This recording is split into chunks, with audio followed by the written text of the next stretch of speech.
It's lost.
number 6, the shortstop tonight.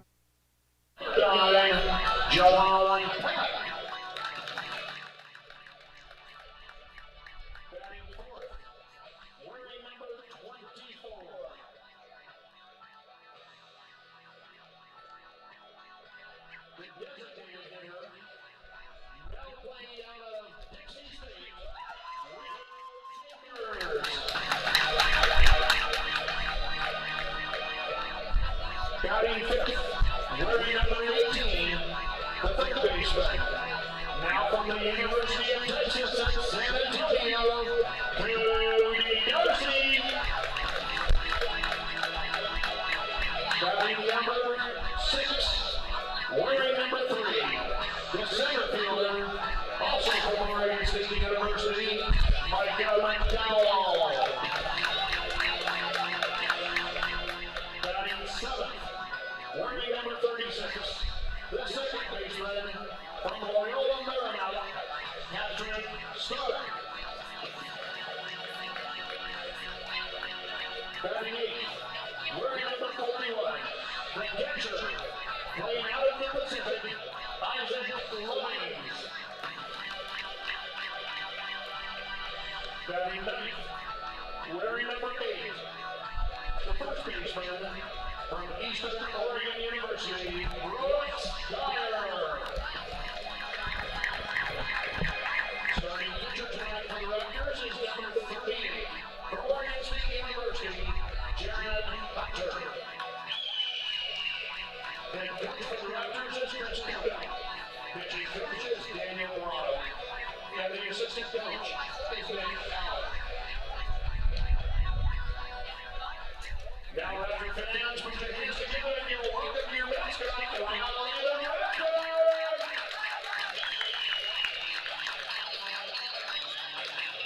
Also, please welcome our rabbi for tonight's game for the Raptors, Liam Ryan.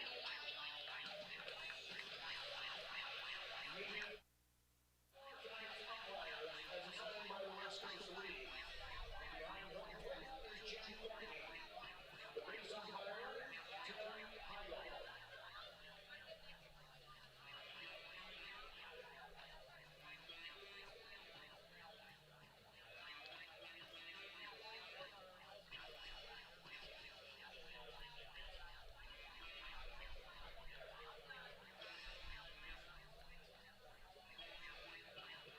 Fans, please be aware that all of that may leave the playing field at any time, and should enter the spectator areas. We remind you to please pay attention while you enjoy the game. Also, please restrict the kids from climbing on the fences after calling off.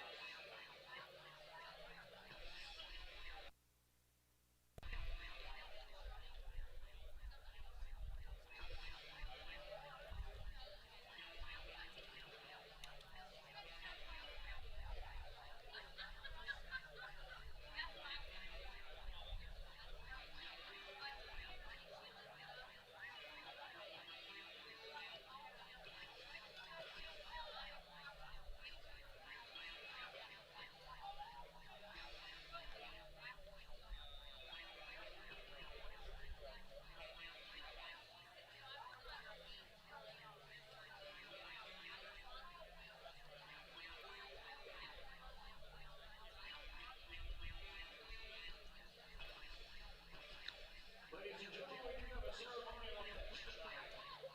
Representing Tejana dealerships, please welcome Logan Turner.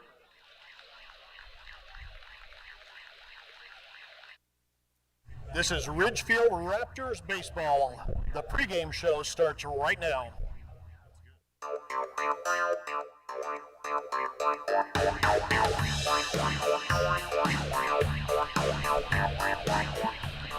Well, hi everybody, and welcome back to the Ridgefield Outdoor Recreation Complex. It is the beginning of a new series for the Ridgefield Raptors tonight as we head down the home stretch of the 2021 West Coast League season. The final 12 games of the regular season are yet to come, and this final quarter of the season starts tonight. It's the Walla Walla Sweeps coming to town, the first time that these two teams have played against each other this year.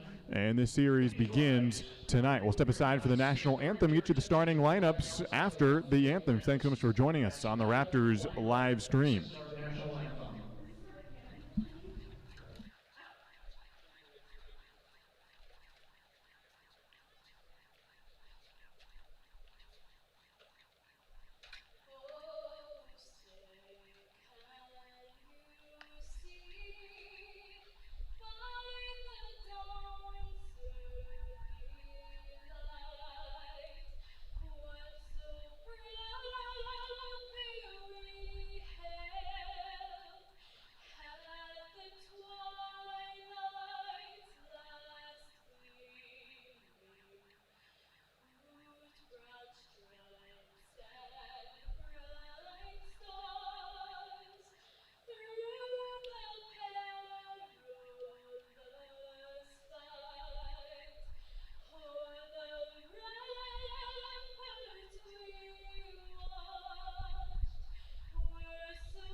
Well, thanks so much for joining us on the Raptors live stream. It is the Ridgefield Raptors hosting the Walla Walla Sweets. First meeting between these two teams on the summer. Ridgefield coming in at 20-16 on the year. The second half record is 7-5. Ridgefield just outside the playoff contention right now, a game back of the Portland Pickles.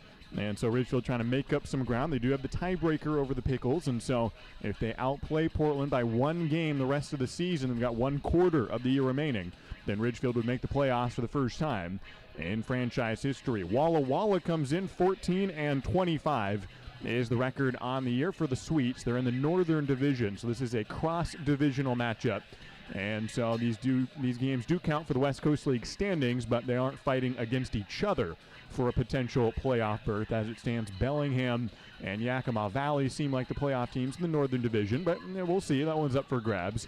Meanwhile, the Southern Division, it's a hard fight, and it looked like it might come down to the Ridgefield Raptors and the Portland Pickles fighting for that second spot behind the Corvallis Knights. Here's the starting lineups as announced by Chris Cota, the head coach for the Ridgefield Raptors. On the mound tonight for the Ridgefield Raptors is Jaron Hunter out of Oregon State University by way of Damascus, Oregon, with his parents looking on. Just met his dad, Kent Hunter, earlier today. So his parents looking on and some family watching on the live stream. Jaron gets the ball today for the Ridgefield Raptors in his 5th start of the summer. Leading off for Ridgefield will be Caden Connor, the right fielder out of Cal State Fullerton, also with his parents looking on. Dave and Bobby traveling up from Fullerton or Anaheim area. Wade Meckler bats second for Ridgefield, the left fielder from Oregon State, making his West Coast League debut tonight. John Peck, the shortstop from Pepperdine, bats third. The cleanup hitter and designated hitter out of Dixie State is Will Chambers. Batting fifth for Ridgefield, the third baseman is Cody Darcy, just signed to UT San Antonio. Batting sixth out of Oregon State, the center fielder is Micah McDowell. Batting seventh, the second baseman from Loyola Marymount is Patrick Stark. Batting eighth, Isaac Lovings, who returns to the Ridgefield lineup after the 2019 season when he played a few games for Ridgefield. He's the catcher making his season debut for the Raptors. He bats 8th, and behind him, also making his Ridgefield debut today, comes from the Northwest Star Academy, the Nighthawks, who played against Ridgefield earlier this year. He plays first base today. It's Brooks Dyer rounding out the lineup for the Walla Walla Sweets, who come in off a 3-game sweep at the hands of the Corvallis Knights, including 2 straight walk-off losses last night and the night before down in Corvallis. They bust up today. Here to Ridgefield, we start out a series with their head coach Larry Price leading the way against the Ridgefield Raptors, 2 teams that are tied in record against each other, and head-to-head 3-3 in the 1 year they played against each other back in 2019, the inaugural year for the Ridgefield Raptors. So this game will break that tie, as these 2 teams will have 2 series the rest of the way. This series this weekend, and then the final series of the regular season when the Ridgefield Raptors go up to Walla Walla August 10, 11, and 12, and then potentially go on to the playoffs, which would start 2 days later on the 14th. We're ready to go here in Ridgefield. I'm Josh Warden. Glad that you are tuning in from wherever you're at, whether you're in Salem or Seattle or Columbus, Ohio, wherever you may be. Glad that you're tuning in for a series opener. The Ridgefield Raptors in the home red uniforms, bookended by the white caps, white pants, against the Walla Walla Sweets in the gray uniforms today as the leadoff hitter. It's an Oregon State matchup to start out this ball game. Paul Myro, the shortstop out of OSU, takes a first pitch, a breaking ball at 6:36 p.m., and we are underway from the Rourke. A ball misses high from Jaron Hunter, who's also from Oregon State. 2 different hometowns and not from nearby. Jaron, who's from Damascus, Oregon, throws a 1-0 slider that runs on the outside corner for strike 1. A 1-ball, 1-strike count to Paul Myro, who's from Caden Grenier territory. He was born in Henderson, Nevada. Grenier, the first-round pick out of Oregon State in 2018. 1-1 pitch to Paul Myro is outside for ball 2. Grew up in Las Vegas from Palo Verde High School. He's the starting shortstop today for the Walla Walla Sweets. He bats .255 on the summer. 2 balls and 1 strike from Jaron Hunter, and the righty out of the windup gets a swing and a miss from his Oregon State teammate. It's a 2-2 count from Jaron Hunter. Made a handful of appearances this year for Oregon State. Meanwhile, Paul Myro did not play for the Beavers this spring, so 2 guys hoping to crack the lineup a bit more in the upcoming seasons. 2-2 pitch from Hunter is swung on and missed, and he gets the better of his Oregon State teammate. A leadoff strikeout of Paul Myro, and Jaron Hunter's got the first out of this ball game, 1 away in the top of the first inning.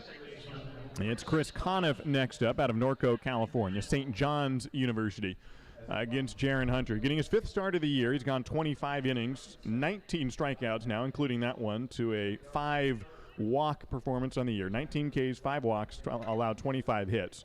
A 2.16 ERA for Jaron Hunter. With 1 out, the first pitch to Chris Conniff is outside for ball 1. Jaron, who throws a fastball a lot on the outside corner to lefties, goes fastball, slider, change typically. Has a 1-0 count on Chris Conniff, and the next pitch is grounded towards second. Patrick Stark running towards the hole, throwing a bit high, fielded by Caden Connor, or safe on the play. The first baseman for Ridgefield, Brooks Dyer, jumped up and was taken off the bag by Patrick Stark, who's getting his first West Coast League start at second base. He's mostly played third base and throws high to Brooks Dyer, who's making his debut for Ridgefield, and goes down as an error on the second baseman, and Chris Conniff is aboard. Tough play for Patrick Stark, running away from first base and had time to make the throw, but took Brooks Dyer off the bag. And now with 1 out, there's a runner on first for the Walla Walla Sweets. Colin Wetterow is the batter, the first baseman, who swings at the first offering and bloops it into center field. Coming in is Micah McDowell. It's going to land in front of Wade Meckler and go down as a single off the bat of Colin Wetterow. Hard to see in the sky, and just landed in no man's land, and none of the players short, left, or center field could get there, and it landed right in front of Wade Meckler for a 1-out base hit for Colin Wetterow, who snaps a streak. His last 5 games, he had gone 0 for 4 in each game, and now he gets a first pitch, 1-out single in his first at-bat, and there's 2 runners on for the Walla Walla Sweets with just 1 out. Next batter is the cleanup man, Justin Folds, the third baseman, also out of St. John's. 3 straight players in the Walla Walla lineup out of St. John's, which is based in Queens, New York.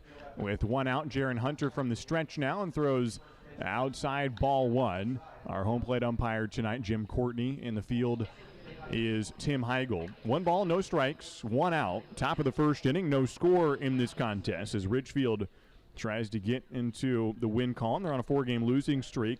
That's on the back of a 6-game winning streak. So, thus, Ridgefield 6-4 in their last 10 games. The 1-0 pitch is fouled back, and it's a 1-1 count to Justin Foles, who comes in with a .227 batting average for the 22-year-old from Monroe, Washington. 3 guys from New York, the New York-based university in Queens, all from St. John. 3 guys in a row in the lineup. 2 of them are from the Pacific Northwest, or from the West Coast at least. Foles, for example, is from Monroe, Washington. He's got runners in first and second with 1 down. In the top of the first inning, Jaron Hunter from the stretch fools him with the off-speed. And a swing and a miss from Justin Foles. It's a 1-ball, 2-strike count from Jaron Hunter with 1 down here in the first inning. Jaron, who's alternated between 5 and 6 innings in his starts, most recently going 5 innings in Port Angeles, so he's on pace to go 6 innings here, especially if he can get out of this jam with 1 out in the first inning. The 1-2 pitch is a fastball off the plate. It's a 2-2 count from Jaron Hunter. Ridgefield lost their first 2 starts when Jaron was pitching. He didn't get the decision in either one of them, but Ridgefield lost both those games. Then his most 2 recent starts, they've won both games. He got the decision. Ground ball to Brooks Dyer, the first baseman. He'll throw to second, get the out. The throw back to first is in time to get the double play. Tim Heigl says out at first, and the double play is completed, and Ridgefield ends the inning on a 3-6-3 double play. And the first base coach for Walla Walla, Tyler Roper, was surprised, and I wasn't expecting out on the play either, but it goes down as a twin killing, and the inning is over. An error made, but they wipe it out, and Ridgefield ends up putting up a scoreless first inning. Jaron Hunter threw 1, and now the Raptors will come to the plate to face Walla Walla starting pitcher Calvin Kirchhoff. We'll see the bottom of the first after this in a scoreless ball game from Ridgefield on the Raptors live stream. Warmer weather is here, and what better way to enjoy a summer day than with a trip to the ballpark to watch exciting Ridgefield Raptors baseball. Don't miss the action on the diamond as the Ridgefield Raptors battle other Western League rivals for the championship. This safe outdoor event is a perfect outing for you and your friends. Peace Health is a proud sponsor of the Ridgefield Raptors, with a team of medical experts on deck to provide your family the care you need. Treat your family to an exciting night at the ballpark and make it part of your healthy, active summer. Peace Health and Ridgefield Raptors baseball, a great double play. The Ridgefield Raptors are thrilled to reunite with fans and enjoy summer baseball again. Join us for America's favorite pastime. The Raptors are following state guidelines for spectator events and ask for your patience as we prepare for exciting West Coast League play. Please be courteous to our staff, fans, and players as we celebrate the return of your Ridgefield Raptors this summer. Let's make it a great season at the Rourke. Get your tickets now at ridgefieldraptors.com. Go Raptors!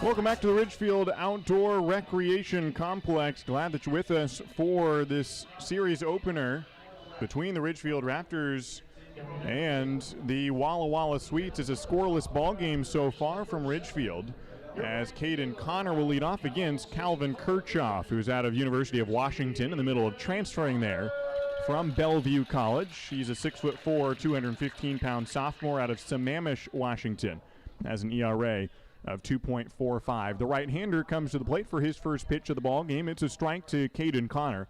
A scoreless top of the first inning for Jaron Hunter. And we are on to the bottom of the first with Caden Connor at the plate out of Cal State Fullerton. His parents on hand here to watch the ball game. 0-1 pitch is a looper towards second base, and it's attempted for by Conniff, and he can't get there. It lands into shallow right center field. It's a base hit for Caden Connor, a leadoff single for Caden. And Ridgefield is on the move here in the bottom of the first inning with Wade Meckler now coming to the plate. After Caden Connor singles, he had the walk-off run on Tuesday against the Redmond Dudes in that non-league game, the only player to score. Bottom of the ninth, walk-off with Brady Casper getting the base hit. And Ridgefield won on Tuesday. A couple non-league games, and so back to West Coast League action this weekend, and 12 straight West Coast League games. No more non-league games on the season as Wade Meckler takes outside, ball one. It was Wade's college teammate, Brady Casper, with the walk-off base hit on Tuesday. Both guys out of Oregon State. Meckler, who played in those two non-league games, those are his first two games in a Ridgefield uniform. So this is his West Coast League debut in this game against the Walla Walla Sweets. As we got 12 games in 14 days to close out the regular season. That starts tonight. Meckler continues the at-bat with the ball outside. 2-0 is the count to Wade, who's from Yorba Linda, California. Spent the summer so far in Vancouver, working out at New Athlete, a gym that Logan Ice helps work at. He's a former Oregon State player. 2 balls and no strikes, no outs, no score in this contest. We're in the bottom of the first inning. Kirchhoff throws outside for ball 3. And Wade Meckler, who didn't get a hit in those two non-league games, but did walk 4 times combined between the two contests, is now ahead 3 balls and no strikes from Calvin Kirchhoff, a matchup between two Pac-12 guys. Kirchhoff headed to University of Washington. Meckler already at Oregon State. 3-0 the count from Kirchhoff, and a fastball that is low for ball 4. And Wade Meckler in his first plate appearance against the West Coast League team sees 4 pitches. They're all balls. And now Ridgefield has runners on first and second, and nobody out as John Peck to the plate, hitting .327 on the summer. John Peck is up with nobody out. Will Chambers on deck, 2 guys hitting over 300 with around 30 RBIs apiece, both near the league lead. So good situation here for the Raptors in the first inning, but just because you got a good opportunity doesn't mean you're going to take the lead. Got to do the job here. John Peck is at the plate. Snapped a 14-game hit streak in the Bellingham series, which is Ridgefield's most recent series against a West Coast League opponent. Third baseman playing in for John Peck takes a breaking ball for a strike. Third baseman Foles even with the bag. The other infielders further back, including the double play combo of Myro and Conniff playing in double play positioning. Runners in first and second for the Raptors, nobody down. In the bottom of the first inning, no score yet between the Raptors and the Sweets. Outfield playing fairly deep in a big hole in right center field. John Peck slices one foul into the netting. The wind is blowing somewhat steadily out towards right field here at the Rourke on a partly cloudy day. Fairly warm temperatures this weekend here in Ridgefield, so it could play well for some long balls this weekend, especially for a team like Ridgefield, which leads the league in home runs, a whopping 27 of them on the year. John Peck hits another foul ball. Still 91 degrees here in Ridgefield. We'll hit the low 80s by this game's conclusion. Highs of 88 tomorrow and Sunday. Another 6:35 start tomorrow, and we'll close out this series at 1:05 p.m. on Sunday afternoon. No balls and 2 strikes to John Peck, trying to get the first run on the board for either team. We're in the bottom of the first inning. Nobody out, 2 runners on. Kirchhoff looks back at second. The righty bloops a off-speed pitch that's fouled away by John Peck, and it remains a no-ball, 2-strike count to John. Out of Pepperdine University, Walla Walla is the one other team that signed some Pepperdine players, one other West Coast League team. So John, for the most part, has been the only guy, and even the 2 pitchers that Walla Walla had, they've both since gone home. And so John Peck is the lone remaining wave from Pepperdine and facing a team devoid of his college teammates. So basically he's the only Pepperdine guy in the league facing Walla Walla and has runners in first and second. The 0-2 pitch is outside and low, blocked by Ayers, the catcher. And the runners hold at first and second. 1-2 is the count, nobody out. Bottom of the first inning, and Ridgefield has runners in first and second. John Peck, who broke that 14-game hit streak against Bellingham, ended up going 1 for 13 in that series, but has been hitting really hot over the last month, or really the whole summer for that matter. 11 doubles and 3 home runs. The 1-2 pitch is inside. He raises his fist to avoid the 90-mile-an-hour delivery from Calvin Kirchhoff, and now it's 2 balls and 2 strikes to John Peck. Ridgefield at 20-16 on the year. We're 2 games over 500 in the first half. And that's same for the second half so far, 7-5 after the midway point for the Ridgefield Raptors. Here's the 2-2 pitch from Kirchhoff. It swung on and hit at the plate, fouled backwards, and another foul ball for John Peck. And so the at-bat continues for John off of Calvin Kirchhoff, who's had a couple quick at-bats for the first 2 guys, a 4-pitch walk and a 2-pitch single for Caden Connor. He's up to 11 pitches now. John Peck, who's fouled off 4 pitches now on the at-bat. As runners in first and second with nobody out. Kirchhoff from the stretch. Looks back at second at Caden Connor. Comes to the plate. Hard hit fly ball to left field. This will take Wood back to the wall. It's going to get all the way over the fence in left center. John Peck has blasted his 4th home run of the year. The Raptors have claimed a 3-0 lead in the first inning with still nobody out. John Peck can hit it anywhere, and I mean anywhere, off anybody in any park, any day of the week. And he's hit his 4th home run of the year. He's already hitting .327. And that is quite the way to start out a series. A 3-run home run, so Ridgefield goes single, walk, homer, and it's a 3-0 ball game. That's debilitating for the Walla Walla Sweets, who are coming off 2 straight walk-off losses, and now they get down 3-0. In the first inning, Will Chambers, who's leading the team in home runs, is next up and takes a ball outside from Calvin Kirchhoff. And so Caden Connor scores. Wade Meckler scores for the first time in the West Coast League. It's 3-0, the Raptors on top. Here in the bottom of the first inning, still nobody out. A reset for the Sweets. They hope to go 1-2-3 here and keep on going, and you got plenty of time to make up the deficit, but 3-0 is a good start for Ridgefield. A strike at the knees for Will Chambers. It's 2 balls and 1 strike to Will. John Peck up to 35 RBIs now on the year, and so he is leading the league in that category. A check swing for Will Chambers, and it's called a strike. He overtakes his teammate Kobe Morales on that one hit. He was 2 behind Kobe, who has not only had the team lead but the league lead, and John Peck jumps into first place with 35. The 2-2 pitch is swung on and fouled away by Will Chambers. And with the bases empty, it remains a 2-2 count. In the bottom of the first inning, 3-0 is the score. Ridgefield on top. A team that already leads the league in runs, just under 7 per game. Walla Walla, by comparison, is second to last in runs per game, 4.4 in that category. 2-2 pitch to Will Chambers is hit into left center field. This one's driven pretty far. This one will get all the way to the wall and hit the top of the fence. Will Chambers will sprint for second. He might have his 8th double of the year, and he will hold up at second base for a no-out 2-bagger. And the Ridgefield Raptors cannot stop hitting extra base hits. A homer and then a double, back-to-back to the same part of the ballpark. Nearly hit the 360 mark at the left center power alley, and Will Chambers has doubled, and still nobody out for the Ridgefield Raptors. That's quite the way to come off the Bellingham series, when Ridgefield got shut out in that middle game and ended up scoring almost the fewest runs all year long in any series. Lost 3-1 the opener, 1-0 the next day. It was the first and only 1-run, 1-0 game they had ever had in West Coast League play. Cody Darcy is next up and takes a strike on the outside edge. 0-1 the count to Cody Darcy. Runner on second with a 3-0 lead for the Ridgefield Raptors. 1 game behind the Portland Pickles in the standings, and so this game's big.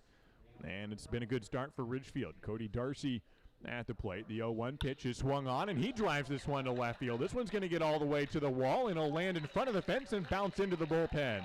It is a ground rule double that'll score Will Chambers, and Cody Darcy notches an RBI double. The Raptors have taken a 4-0 lead in the first inning, and there ain't nobody out yet. This inning has gone single, walk, home run, double, double. And Micah McDowell will try to join the party next. Cody Darcy's 8th double of the year, so he and Will Chambers both get their 8th doubles of the year back-to-back. It scores Will Chambers, who scores his 20th run on the summer, and Cody Darcy picks up the RBI. Now a runner on second, nobody out, and Calvin Kirchhoff is going to have a conversation, and there's going to be a pitcher running out to the bullpen for the Walla Walla Sweets. Kirchhoff, who came in with an ERA of 2.45. He has not allowed more than 2 earned runs in any start this summer, and he's allowed 4 earned runs, and he has yet to get anybody out. And this is the best offense in the league for Ridgefield, and if you didn't know that already, then you're going to find that out in a hurry. And a team that averages 10 hits a game, 80 doubles on the year, which is easily in first place. They picked up 2 more this inning. Micah McDowell at the plate out of Oregon State University has a runner on second. After the mound visit, Kirchhoff will try to get his first out of the ball game. A swing and a high fly ball to left field. It might be playable for Nation Wood, and the left fielder does drift over and make the grab. So here's an out for the Walla Walla Sweets, a fly out to left field. One down in the bottom of the first. Ridgefield scoring 4 runs so far. Patrick Stark is the next batter, the incoming freshman at Loyola Marymount University. So runner on second for Ridgefield, and one out now. The Raptors also leading the league in batting average at .280 on the year. The Walla Walla Sweets at .230, that's 7th in the WCL. Runner on second, one down. Off-speed pitch to Patrick Stark, who takes it for a strike from Calvin Kirchhoff. He had allowed 1 earned run, 2 starts. He allowed 2 earned runs in one of his starts. So he's 1-1 on the year. This is his 4th start of the summer. He's tended to allow a lot of unearned runs as a foul ball hits the bat twice of Patrick Stark. Swung at it, hit the dirt, bounced up off the barrel, and a foul ball. On deck is Isaac Lovings, waiting for his first at-bat of the 2021 summer. Brooks Dyer will follow him. Walla Walla is 2-1 when Calvin Kirchhoff starts. A transfer to the University of Washington. The 0-2 pitch, Stark starts to swing at it. It's outside. Did he go around? No, he did not. And the at-bat continues a 1-2 count. One down, bottom of the first inning. A 4-0 lead for the Ridgefield Raptors. Kirchhoff had struck out 25, allowing just 7 walks and 12 hits, and he's already allowed 4 more hits in this inning and 4 runs. The 1-2 pitch to Stark, and he hits it right back to the pitcher off the hands, and Kirchhoff makes the catch on a softly hit line drive, and Darcy digs back and dives into second safely without a throw. So it's a line out back to the pitcher, not very hard hit, just kind of jammed him and lifted a ball that never really got above the head of the pitcher. Kirchhoff made the catch, and that's the second out of the inning. Bottom of the first, and it's Isaac Lovings to the plate. He did play for Ridgefield back in 2019, just a few games late in the year, and he comes out of Reno, just finished out his college baseball, or his summer for the Reno Rams, originally from Portland, went to Beaverton, and making his debut this season. Takes a pitch outside, 1-0 the count to Isaac Lovings, the starting catcher tonight. Plays for the Pacific Boxers in Forest Grove. The 1-0 pitch from Calvin Kirchhoff. Up coming out of the stretch, he throws, gets a swing and a miss from Lovings. It's a 1-1 count. Ridgefield 4 runs on 4 hits this inning. And no errors. Have a runner on second in Cody Darcy and 2 down. So after the first 5 batters all reached, then a mound visit, and Kirchhoff has gotten the next 2 guys out. A 1-1 count from Calvin Kirchhoff, and a 76-mile-an-hour offer is ripped into center field. Cody Darcy's going to be waved around. The throw from the center fielder is offline, and Cody Darcy scores standing up. After getting 2 straight outs, the Ridgefield Raptors were not done yet. Isaac Lovings, in his debut this season for the Ridgefield Raptors, rips a hit up the middle, and it's an RBI single for Isaac Lovings. Good debut for the catcher. And he gets an RBI, his first hit against Walla Walla. He did play 1 game against the Sweets back in 2019. He went 0 for 5. And this game has started better. He's 1 for 1. It scores Cody Darcy from second. The Raptors lead 5-0.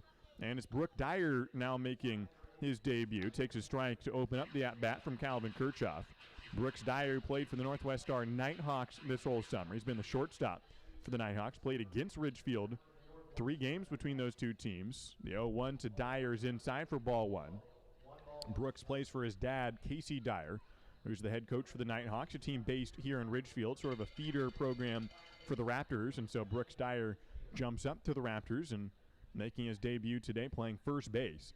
1 ball and 1 strike to Brooks with a runner on first and 2 down. A fastball at 89 miles an hour catches the outside edge. And it's a 1-2 count to Brooks Dyer. He's an infielder, mostly shortstop, plays first. He's from Vancouver, went to Hawkinson High School, and competes for Eastern Oregon University, his 3rd college in his post-high school career. Is a 1-2 count from Calvin Kirchhoff.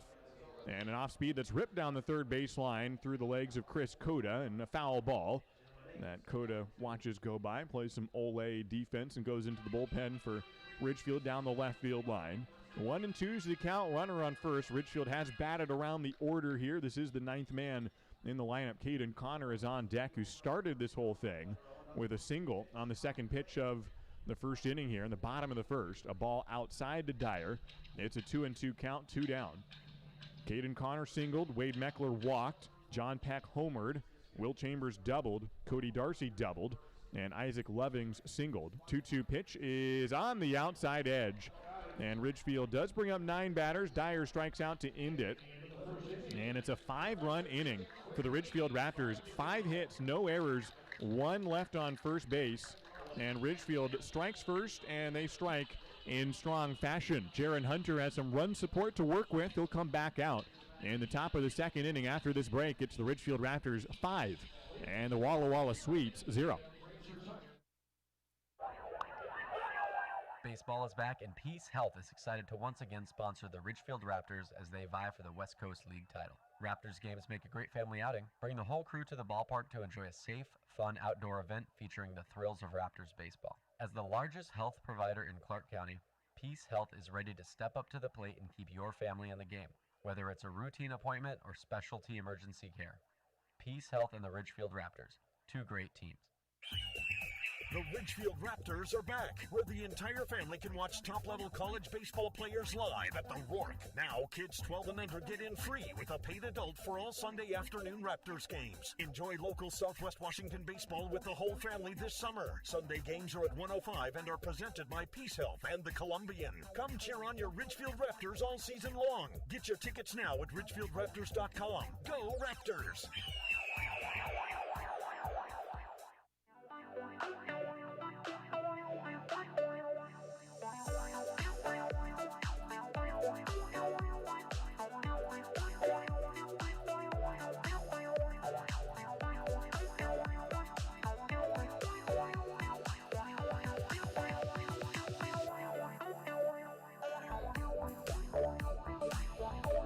Well, you can't really start off a series in any better fashion here at the Ridgefield Outdoor Recreation Complex. It's the Raptors throwing a scoreless top of the first inning and then putting up 5 runs in the bottom of the first. That is still a couple runs shy of the highest scoring inning in Ridgefield history. Ridgefield put up 9 runs in 1 inning back in 2019. This is actually a matchup between Walla Walla and Ridgefield, in which Ridgefield's highest scoring ball game in team history was against Walla Walla. This is the first game here in 2021 between these two teams. It's a 5-0 lead for the Ridgefield Raptors after 1 inning. The Raptors did play Walla Walla in 2 series back in 2019. That included a 17-3 win for the Ridgefield Raptors on August 5th of 2019, which is not only the highest scoring game in Ridgefield history, it's also the biggest margin of victory in any Ridgefield game.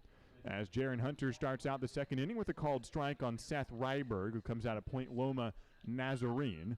The 0-1 pitch from Jaron Hunter, a off-speed pitch outside for ball 1.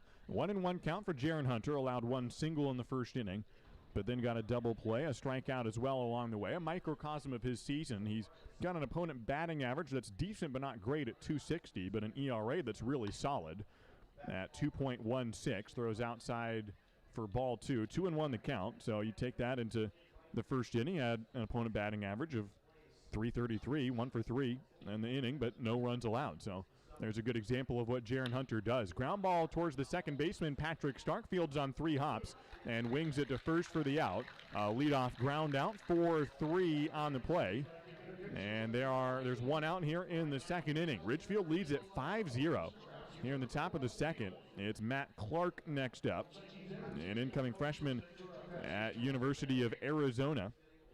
He's from Upland, California. He's the right fielder tonight for the Walla Walla Sweets. So Jaron Hunter continues here, the right-hander out of Oregon State. His father, Kent, here on hand, both of his parents, in fact.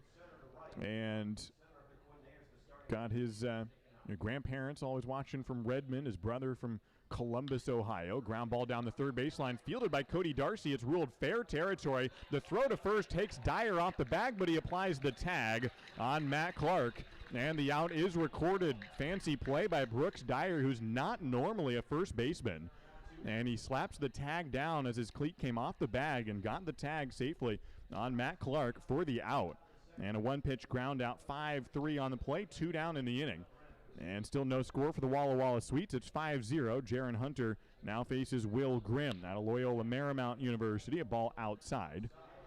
Patrick Stark, the second baseman, also from LMU, headed to LMU. Will Grimm, a 19-year-old 1 year ahead of Patrick Stark. The 1-0 pitch is taken for a strike, 1-1 the count. Jaron Hunter's brother, Nate Hunter, visiting some friends in Columbus. He actually pitches in the Mavericks Independent League in Salem, that league they've got down at Volcano Stadium, the Salem Kaiser Volcanoes ballpark. A blooper off the bat of Grimm. It'll get in foul territory and bounce into the grass along the left field side. 2 down, a 1-2 count. Top of the second inning, a Ridgefield lead of 5-0 in this ball game. As Jaron Hunter's older brother, Nate Hunter, also played in the West Coast League. He competed for the Bend Elks in their championship year about 6 years ago when they won the West Coast League, and he pitched in that championship series. Another foul ball from Will Grimm with 2 outs, remains a 1-2 count. Jaron Hunter's older brother, Nate, who pitched for Missouri Western State. They're both out of Barlow High School in Gresham, Oregon, and Jaron attends Oregon State. The 1-2 pitch is on the outside edge. Jaron Hunter strikes out the final man of the second inning. He goes 1-2-3 here in the second. He's gotten 4 outs of his last 3 batters faced. We head into the bottom of the second inning. It's still a 5-run lead for the Ridgefield Raptors. They try to extend the 5-0 advantage after this pause. Dick Hanna Dealerships is proud to welcome everyone back to support our Ridgefield Raptors. Just in time for warm summer nights with family and friends, lounging on the lawn, or eating dogs in the stands. Feels good to be back. In business for over 70 years, Dick Hanna Dealerships is a local, family-owned business with locations in Vancouver, Kelso, and Portland. Choose from thousands of cars and 12 new car brands. Experience nice in the car business. Dick Hanna Dealerships. Believe in nice. Now play ball. Oh, I love family road trips. Wind in my ears, fruits in my mouth, and peace of mind knowing Les Schwab did our tires, brakes, and alignment. Like Les Schwab, my family's safety is my first priority. Well, that and squeaky toys.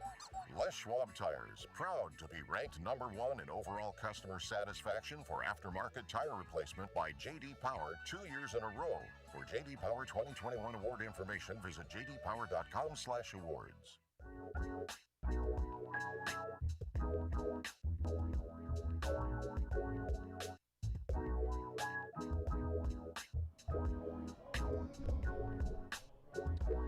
Well, the Ridgefield Raptors have poured a little salt in the wound of the Walla Walla Sweets. It's a 5-0 ball game, Ridgefield on top, and kind of adding insult to injury. Not Ridgefield's fault. You come in, you play as well as you can, and Ridgefield has done that.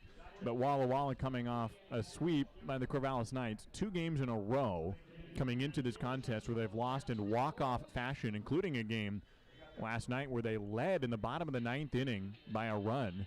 And Corvallis not only scored the tying run, they scored the winning run. So 2 straight walk-off wins for the Ridgefield Raptors, or for the 2 straight walk-off losses, for the Walla Walla Sweets. Coming into tonight, they're on a 5-game losing streak.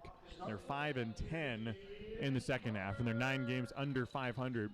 11 games under. They're 14-25 on the year. The first pitch to Caden Connor is a strike. 0-1 the count to Caden, who led off the bottom of the first inning with a single to right center field on the second pitch off of Calvin Kirchhoff, who remains the pitcher for the Walla Walla Sweets. The 0-1 from Kirchhoff is again swung on by Caden Connor, blooped into shallow center, and the shortstop Myro will drift back into the outfield turf for the out. So Caden Connor 1 for 2 in the first 2 innings, and this inning doesn't start quite as beneficially for the Ridgefield Raptors, but still a chance for Wade Meckler to start out something. Ridgefield got 5 hits in that first inning and scored 5 runs, and they lead 5-0 in the second inning. Wade Meckler from Oregon State is next up.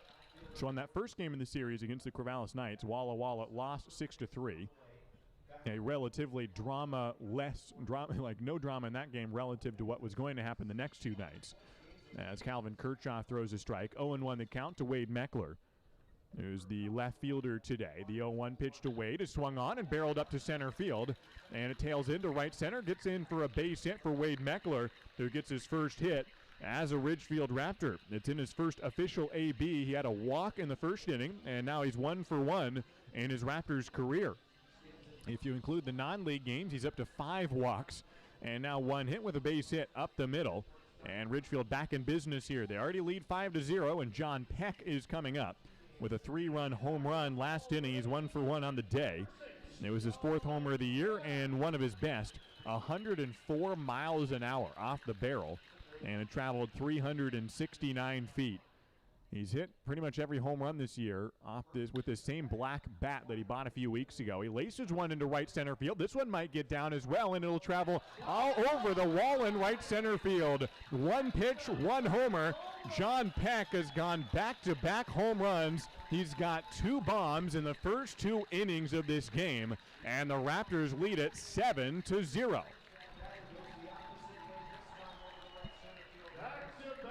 John Peck pulled one to left field in his first at-bat. He goes oppo to right center, 360 feet to the right center alley. And this one he sliced over the wall for his 2nd home run of the ball game, and we still only got 1 out in the 2nd inning. It's Will Chambers next up, who's leading the team in home runs, but that lead might be in jeopardy before too long. John Peck was at 3 home runs to start this ball game. He's up to 5, which is still 2 behind Will Chambers. First pitch is a strike to Will. Now takes a big cut and misses the fastball from Kirchhoff. 0-2 the count. Kirchhoff gave up 5 runs in the first, 2 runs in the second, including a pair of home runs to John Peck. 0-2 is the count to Will Chambers with 1 down. It's outside for ball 1. So a 3-run home run and a 2-run home run. No player in Ridgefield history has ever had 3 home runs in one game. They have had 2, and that includes Will Chambers, who had a 2-home run game earlier this year. And a ball inside, 2-2 is the count to Will Chambers, 1 out. John Peck has also had a 2-home run game, so he and Chambers are the only ones. A ball, and it's 3-2 is the count. Will Chambers and Cody Darcy. John Peck had home runs in back-to-back games earlier this year, but he's got 2 here in this ball game. Here's the payoff from Kirchhoff, and it drops below the zone for ball 4. And Ridgefield now puts another runner on base. It's a walk for Will Chambers, who now has a double and a walk on the day. And Ridgefield trying to extend that 7-0 lead, rolling in the 2nd inning. And it's Cody Darcy next to the plate. Wade Meckler has scored twice today on John Peck home runs. Darcy doubled to score Will Chambers last inning after Will doubled. Now Darcy has Will Chambers on first base and 1 out. Bottom of the 2nd inning, 7-0 is the score. 7 hits on the day for Ridgefield. Kirchhoff throws in the outside, strike 1. There is a thrower in the Walla Walla bullpen as Calvin Kirchhoff has gotten 4 outs in this game, and it has been a rough one for him so far. 7-0 is the score. Cody Darcy at the plate here with an 0-1 pitch upcoming from Calvin Kirchhoff. Looks at the runner on first, a breaking ball that fools Cody Darcy for strike 2. Cody has played Walla Walla before, even though Ridgefield has not played Walla Walla all year. Cody was playing for Wenatchee back in 2019. In fact, played for the Apple Sox 2 summers and did face Walla Walla a number of times, including in that 2019 season. An 0-2 pitch outside for ball 1. The last time Cody Darcy played Walla Walla, it was July 26th, 2019. Think of how different your life was back then in 2019. He had 2 RBIs in that game, including a 2 RBI single for the go-ahead runs in the 8th inning, as they won that game by 2 over the Walla Walla Sweets back when Cody Darcy was donning a Wenatchee Apple Sox uniform. The 1-2 pitch is outside for ball 2. Interestingly enough, the guy batting behind Cody Darcy in the order that day for the Wenatchee Apple Sox, a guy by the name of Brett Gillis, who's the brother of Brock Gillis, who plays for the Ridgefield Raptors. How about that? Connections all the way around in the West Coast League. Cody Darcy has a 2-2 count from Kirchhoff, off speed that he swings over for strike 3. It's the 2nd out of the inning. Runner on first for Ridgefield, as Micah McDowell is next up. He's 0-for-1 in the day, and has a runner on first and 2 down in the 2nd inning. Ridgefield ahead 7-0 in this contest over the Walla Walla Sweets. We're in the 2nd inning, and Micah McDowell at the plate. This is game number 37 on the year for Ridgefield, a team that is 47-43 all-time as an organization. Just started in 2019, went exactly 500 on the year back in 19, and 4 games above 500 this year. A ball outside to Micah McDowell, left-handed batter out of Oregon State University, the starting center fielder tonight for the Raptors. He's from Halifax, Nova Scotia, Canada. 1 ball and no strikes to Micah McDowell. And the pitch is ripped through the hole into right field. And Micah McDowell has his first hit of the day. Will Chambers will stop at second base. It's a 2-out single for Micah McDowell. He's 1 for 2 on the evening. And Patrick Stark is next up to try to extend this second inning in what has already been a productive second. A 2-run home run for John Peck, his second homer of the day. And Patrick Stark is next up, the second baseman who lined out back to the pitcher last inning. In his last 2 starts, he's 3 for 7 with a double and 3 runs scored for Patrick Stark. And now he's got runners in first and second. He does not have an RBI against a West Coast League opponent. He's got a runner on second base here, in fact 2 runners on, and takes a ball outside from Calvin Kirchhoff, who continues to have a reliever throwing behind him out in the bullpen in right field. But Walla Walla, which has lost a number of pitchers recently, doesn't want to take their starter out in the second inning. He'll keep going if he can. 1-0 pitch is in for a strike to Patrick Stark. 1-1 the count to the incoming freshman at Loyola Marymount. On the summer for the Raptors, he has a batting average of .265. 2 down here in the second inning. Kirchhoff from the stretch. The right-hander throws outside for ball 2. 2-1 the count to Patrick Stark. Some other records for Ridgefield. John Peck actually is tied for first in Ridgefield history with 4 hits in a single ball game. And he's tied the single game record with 2 home runs. The all-time high in RBIs is 5. He's tied that in the second inning of this ball game. 2-1 pitch is swung on and missed by Patrick Stark. It's a 2-2 count. John Peck already held that record with 5 RBIs in one game, tied with Caden Connor and Grant Heiser. It had been done 3 times in franchise history, all 3 this year. And John Peck has done that for a 4th time, 4th guy in the year. And all 5 RBIs coming on home runs in the first 2 innings. Ground ball towards first base. It's blocked by Wetterow, and he's able to snag it, run it to first base for the force out, and the inning is over. Ridgefield strands runners on first and second, but does score 2 more runs in the inning, both on a home run by John Peck. It is a 3 more hits in the inning, and Ridgefield goes up 7-0 after 2 innings. We're on to the 3rd after this break. Stay with us for more Raptors baseball from Ridgefield. Found a giant spider in my bed. Stepped outside and a hornet stung my head. Got ants around my sink. And I am starting to think. Yes, but that I know aren't gonna make me pest-free. The Royal Pest Control, killing your bugs and rodents, baby. The Royal Pest Control. Call today, get a quote for free. Hey baseball fans, after the game visit A, the area's premier gaming, dining, entertainment, and meeting destination. A is a proud supporter of the Ridgefield Raptors and the perfect place to meet up with friends after a Raptors win for dinner, drinks, and great times.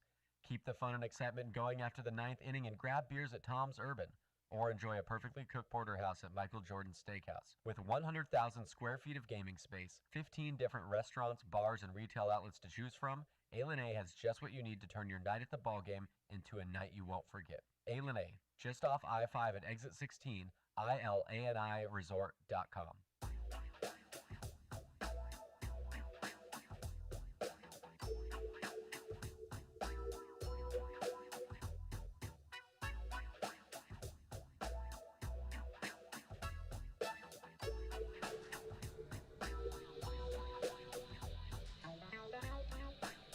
It's 7-0. The Ridgefield Raptors on top by a touchdown as we head to the 3rd inning, and Jaron Hunter is back to the mound for the Ridgefield Raptors. Speaking of touchdowns, the former 3-year starting quarterback for Barlow High School, and could have been a college quarterback if he wanted to, but headed on to Oregon State to be a baseball player, and pitches for OSU, a rising sophomore for the Beavers, and has 7 runs of support here from his Raptors hitters. The first pitch of the 3rd inning is a called strike on Quentin Ayers, the catcher from Northwest Nazarene.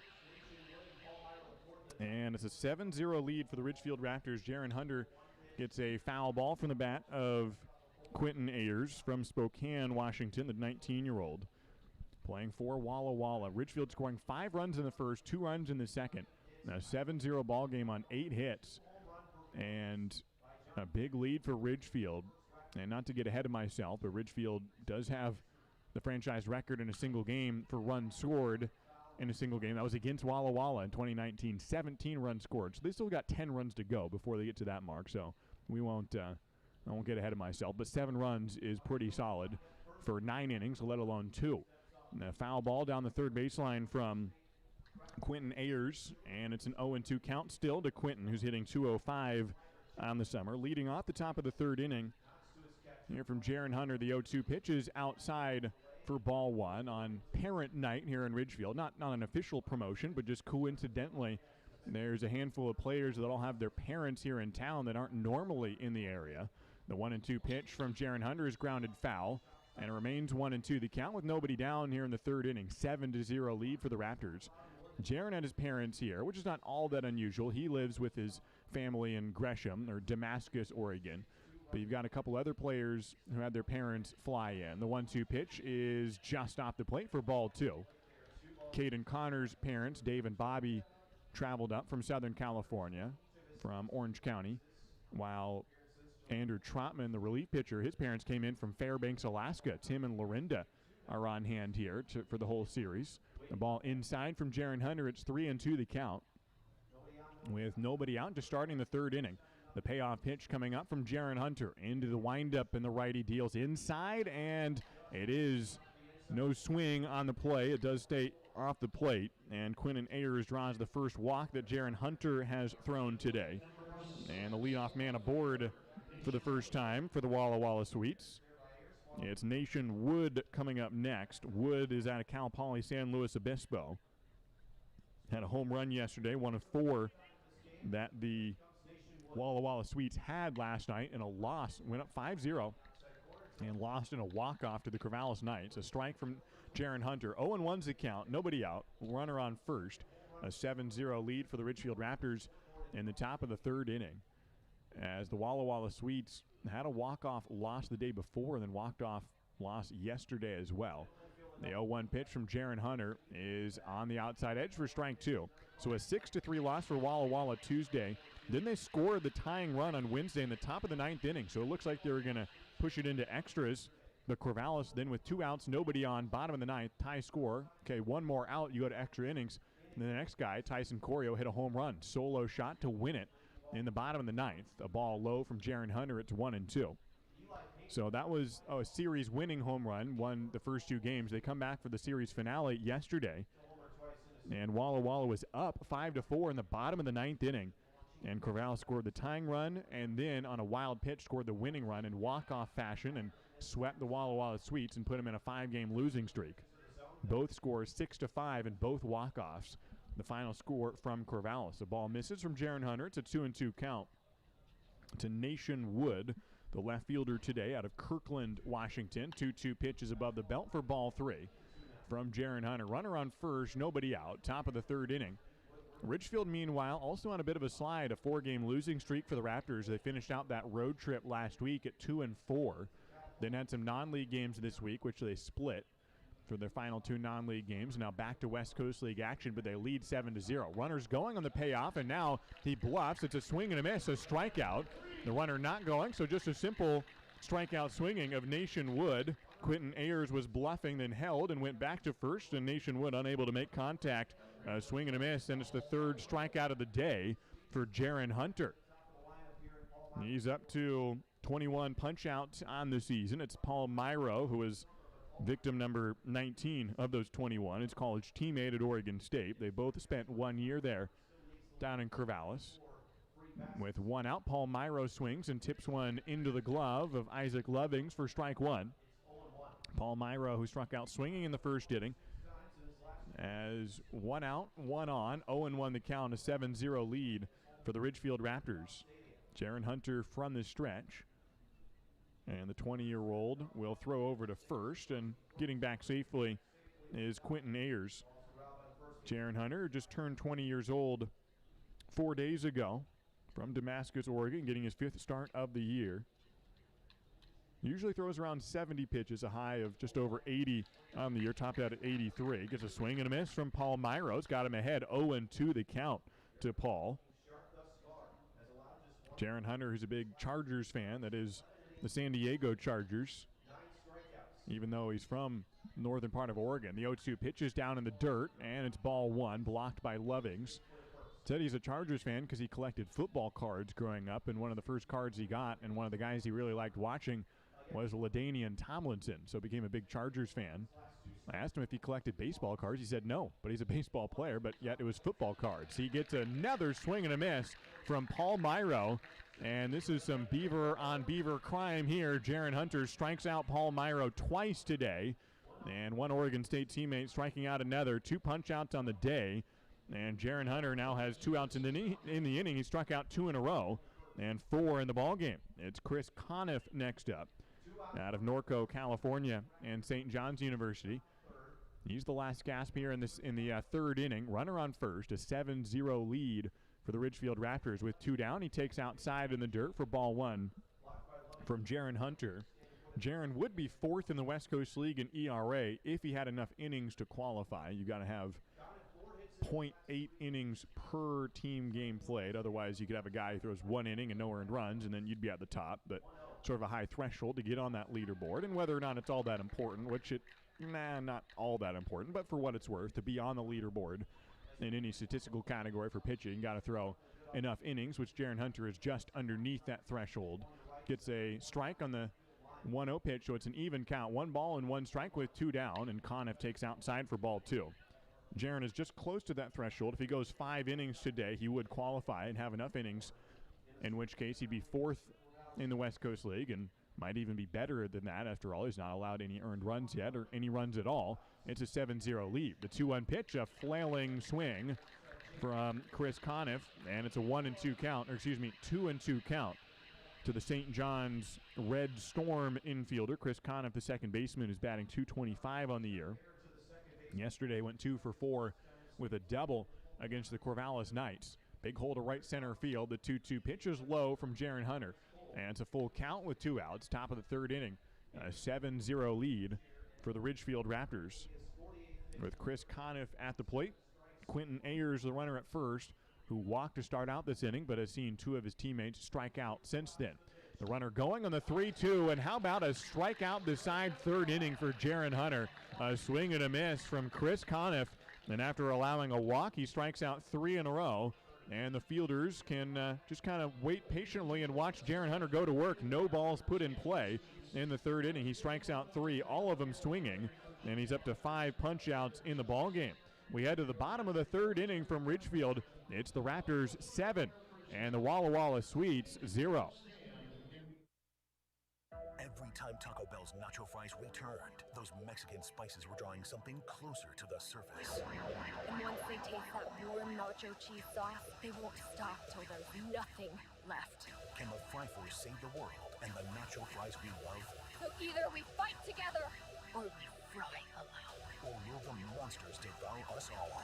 Get your nacho fries today while you can. Now serving at the Taco Bell near you. At participating U.S. locations for a limited time only.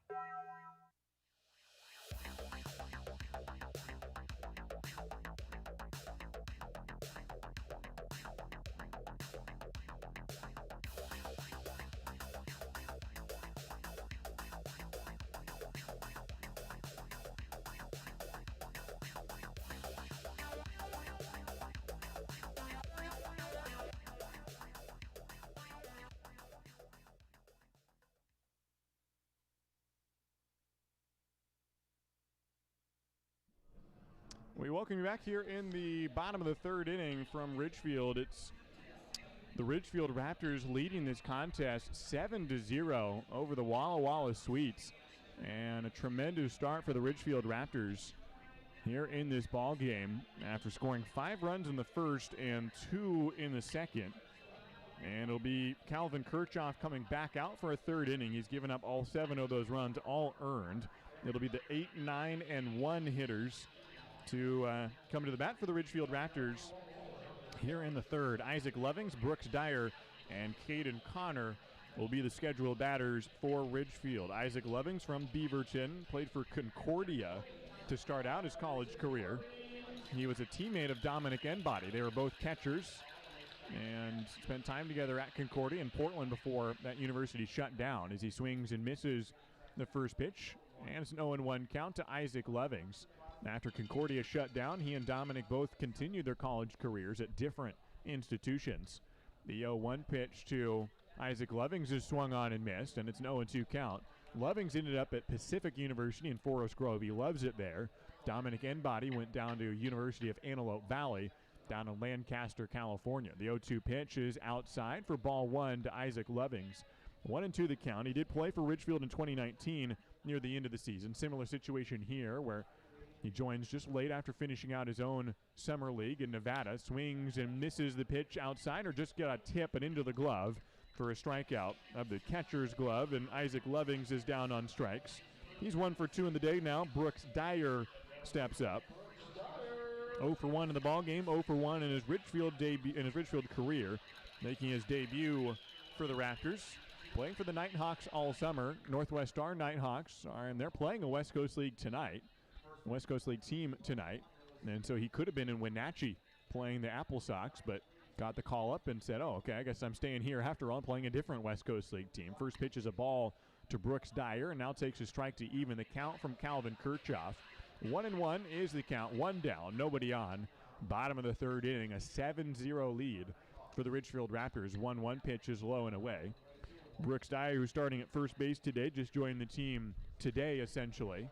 Got his number 8 jersey and gets the start at first. 2-1 is the count from Kirchhoff, and a breaking ball that stays inside for ball 3 to Brooks Dyer. He's from Vancouver and played for Northwest Star Academy, another college team, college summer league team that plays against a lot of West Coast League opponents, a feeder program for the Raptors. 3-1 pitch is blooped high, and it'll get out of play behind home plate. And it'll run the count full for Brooks Dyer. Started out at Clark College, then went to Benedictine University at Mesa down in Southern California. They play in the NAIA Conference of California Pacific Conference, same as University of Antelope Valley, where Dominic Enbody is. The payoff pitch is grounded to the left side by Dyer. It lands on the chalk line, is ruled foul by Jim Courtney. Must have just barely been foul because it looked like it landed almost on the chalk line behind the bag, in which case it must have been just to the left of it. Must have already been wide of the bag by the time it crossed over the third base bag. And so the count remains full, 1 out, bottom of the third inning. Ridgefield leading 7-0. So Brooks Dyer transferred from Benedictine back up north, up to Eastern Oregon University. Here's the payoff from Kirchhoff, and it is low and away. And Brooks Dyer draws a 1-out walk. So the foul ball ends up helping out Dyer. He might have beaten out that throw anyways for an infield single, but either way, he's on first.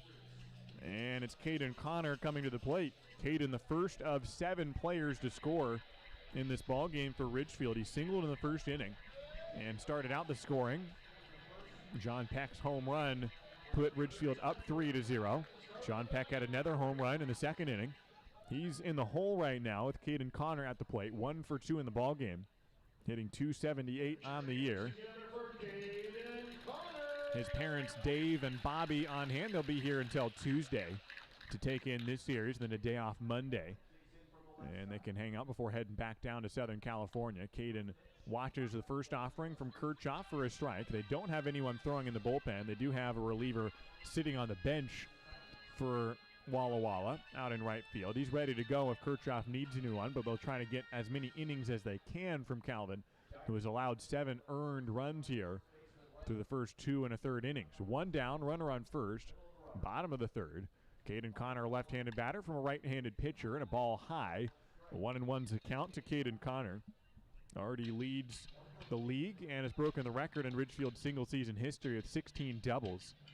Told him that earlier today. He was not aware of that, but now he is, and he broke the record, which was 12, so he has destroyed that easily and still going to continue that. 1-1 the count for Caden Connor. Throw over to first, and Brooks Dyer is back safely on the pickoff attempt. 7-0 is the score. Ridgefield on top, bottom of the third inning. 1 down here with Caden Connor at the plate. Calvin Kirchhoff from the stretch. Biggest holes to left center field. Caden lifts one high. Should be playable for the third baseman. Foles drifting over into foul territory. And he makes the catch just to the left out the left field line for out number 2. And it's Wade Meckler coming to the plate, who is batting 1,000 in his Ridgefield career. He's 1 for 1 with a single last inning. So he's already here in the 3rd inning is the 20th player to come to the bat for the Ridgefield Raptors. We've got 2 outs in the 3rd inning, runner on first. Meckler, a left-handed batter for Oregon State University, an outfielder. And the first pitch from Kirchhoff is outside. With 2 down, Meckler at the plate. Spent the summer so far in Vancouver, just joined the team for his first game Tuesday. He was working out with Logan Ice, who is a former catcher for Oregon State, the same program that Wade Meckler plays for. Logan Ice, who is a second-round draft pick about 6 years ago. The 1-0 pitch to Wade Meckler is down for ball 2. Brooks Dyer just barely gets back on a throw from the catcher that nearly ended the inning. 2-0 is the count to Wade Meckler. Logan Ice runs through this program that's called GOATA. If you've never heard of it, it stands for Greatest Athletes of All Time, or Greatest Actions of All Time, Greatest of All Time Athletes. They used a couple different acronyms, but it's called GOATA, Greatest of All Time Athletes. 2-0 is the count to Wade Meckler. Takes on the lower part of the zone for strike 1.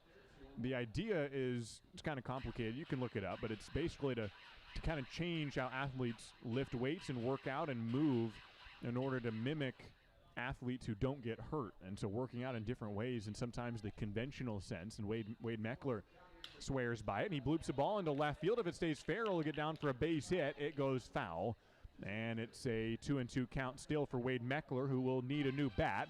He's broken his barrel on the foul ball down the left field line. With 2 outs and a runner on first, Ridgefield already leading 7-0 here in the 3rd inning.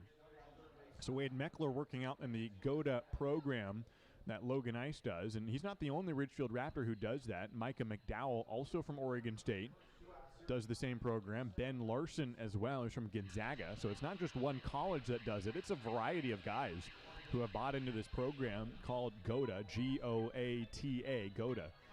And Logan Ice is a big proponent of it. He's qualified, classified, whatever you call it, certified, that's the word I'm looking for, certified physical trainer, and works with this program. A lot of weightlifting that Wade Meckler does that he says is way different than what he's used to. A lot lower weight, higher reps, and he said he's gained 15 pounds of muscle this summer.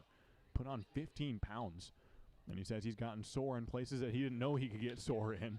He hits one well and high to left center. Could be playable for Nation Wood. The left fielder does make the grab in left center field, and the inning is over. Ridgefield finally does not score in an inning. The Raptors do get a walk and strand a runner on first base. It's a 7-0 ball game here in Ridgefield.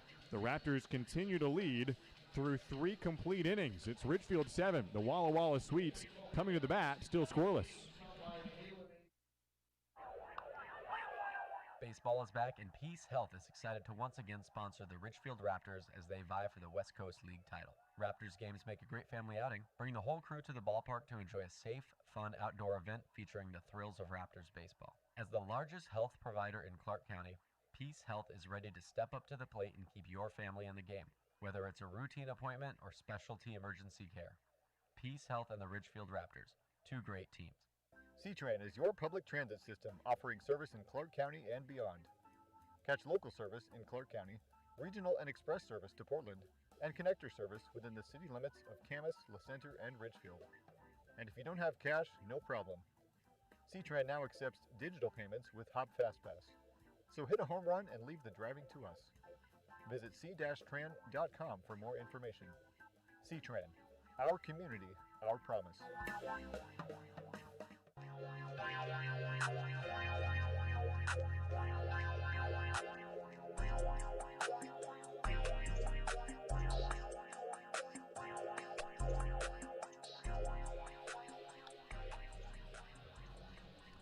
Through 3 innings from the Ridgefield Outdoor Recreation Complex, the Walla Walla Sweets coming in town. They have no runs on 1 hit and no errors. The Ridgefield Raptors 7 runs on 8 hits and 1 error. We head to the 4th inning. Jaron Hunter remains on the mound, and he will face the middle of the order for the Walla Walla Sweets. 3, 4, and 5 hole hitters for the Sweets coming to the plate. That's Colin Wetterow, Justin Foles, and Seth Ryberg.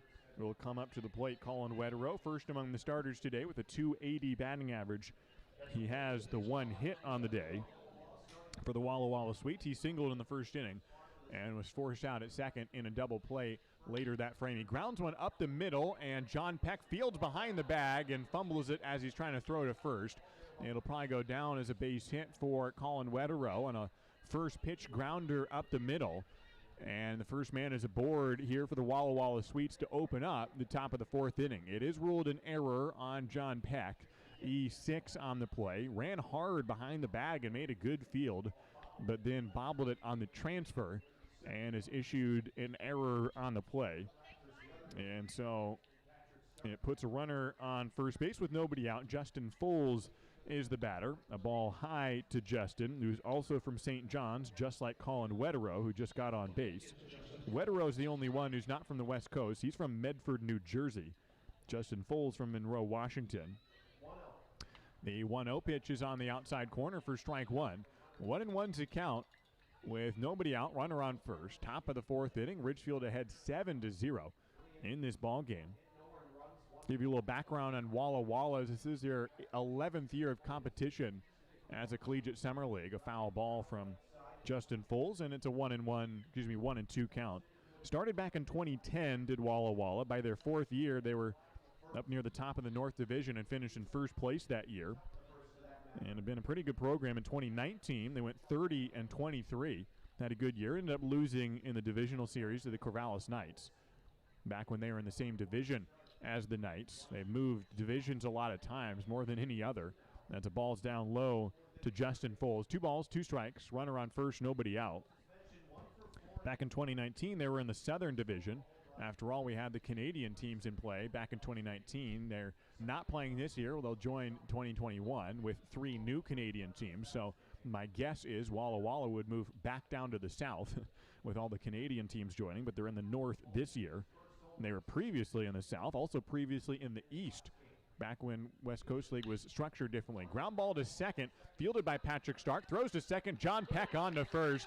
It's a 4-6-3 double play. Right after John Peck committed an error, he makes the assist and the force out, turning the double play to get both outs, and the bases are cleared in the fourth inning. Nice play by Patrick Stark. The new second baseman moves over there, and filling in for Ridgefield at second starts a 4-6-3 twin killing. And now 2 outs and nobody on for the Walla Walla Sweets. It's Seth Ryberg next up.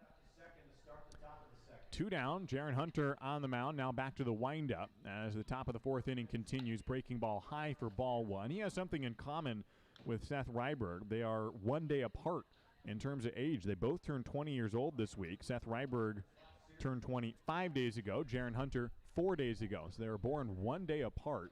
And now one guy pitching to another. Ground ball hard down the first baseline. Brooks Dyer couldn't grab it.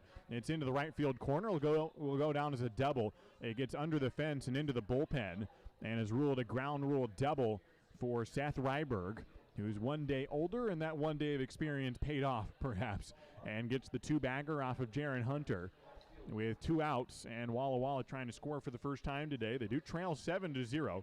Seth Ryberg gets the first extra base hit of the day for Walla Walla. It's a 2-out double into the right field corner that got out of play, and Caden Connor holding his hands up, indicating that it should be ruled a ground rule double, which it was. And so runner on second, Matt Clark is the next batter. So Walla Walla, which used to be in the East Division and South and North, is now in the North, opposite Ridgefield. With 2 down, Matt Clark takes a ball low. Back in 2016, they were in the North, and then Walla Walla moved into the South in 2018 after the Southern Division lost to the Gresham Grey Wolves and the Kitsap Blue Jackets. So they moved to the South and then back to the North, and probably will be moving again. 1-0 pitch is down, ball 2. 2-0 the count, 2 down, runner on second. Walla Walla is 3-3 against Ridgefield, all those games back in 2019. Both teams winning the series 2 games out of 3 on the road. The pitch is grounded into the leg of Matt Clark and a foul ball. And it's a 2-1 count with 2 down and a runner on second. Ridgefield leading this contest 7-0.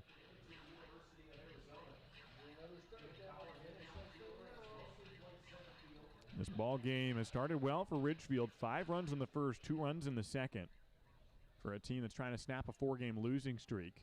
The Ridgefield Raptors on top. 2 balls and 1 strike from Jaron Hunter. Kicks and throws, and a ground ball again off the foot of Matt Clark. It stays in fair territory, but is ruled a foul ball. Jaron Hunter coming off the mound to field, but ruled foul as he's coming to grab it. 2-2 the count, 2 down. Jaron Hunter's had a fantastic year for the Ridgefield Raptors. Type of guy who you knew could have this type of summer, but hadn't quite really gotten the playing time at Oregon State yet. He was just a true freshman this spring, and so understandably in a good program, getting some innings, but not a ton yet. But hey, he's got 3 more years of eligibility, and he could do some pretty big things at Oregon State, a program he grew up rooting for. He's from Damascus, which is near Gresham. He was actually born in Clackamas, but went to Barlow High School. A ball in front of the catcher Lovings. He can't grab it, and it'll get behind to the backstop and move the runner to third. And so Seth Ryberg 90 feet away from scoring the first run of the ball game for the Walla Walla Sweets. It's a 7-0 lead for the Ridgefield Raptors. It's ruled a wild pitch.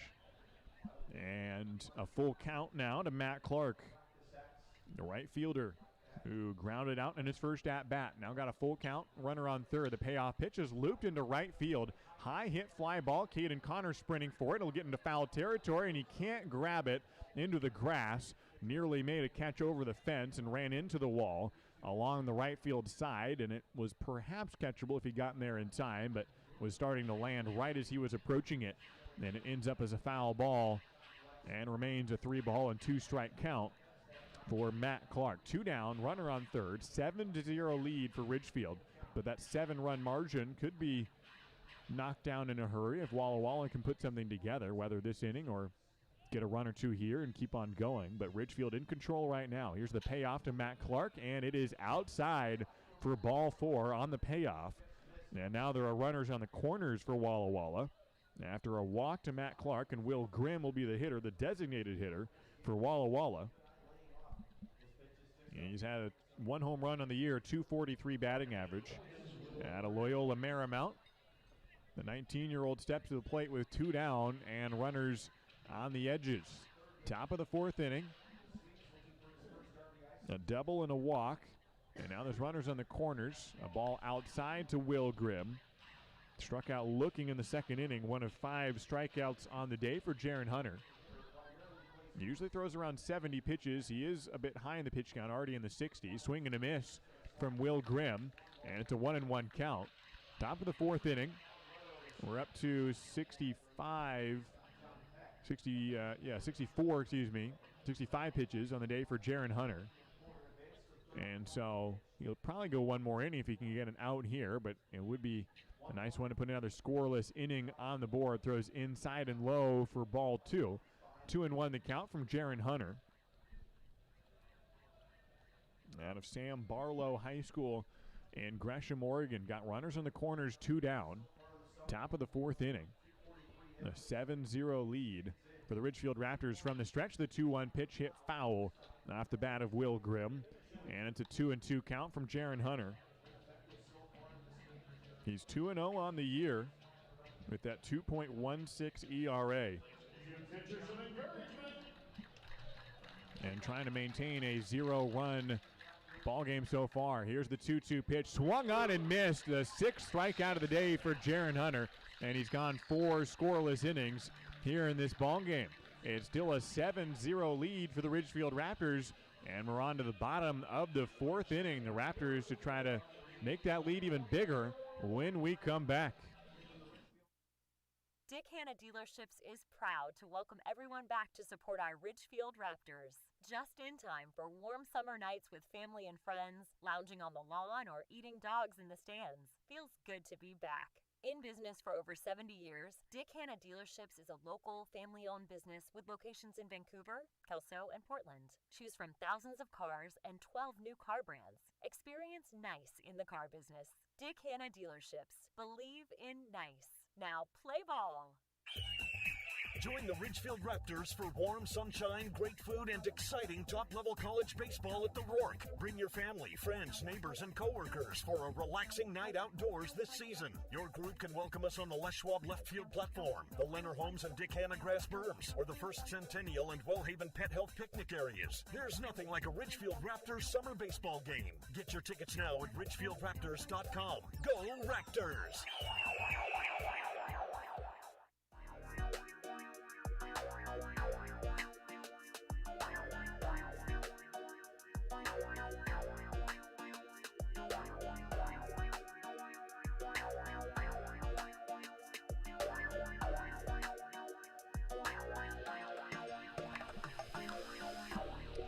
Into the bottom of the fourth inning here from Ridgefield.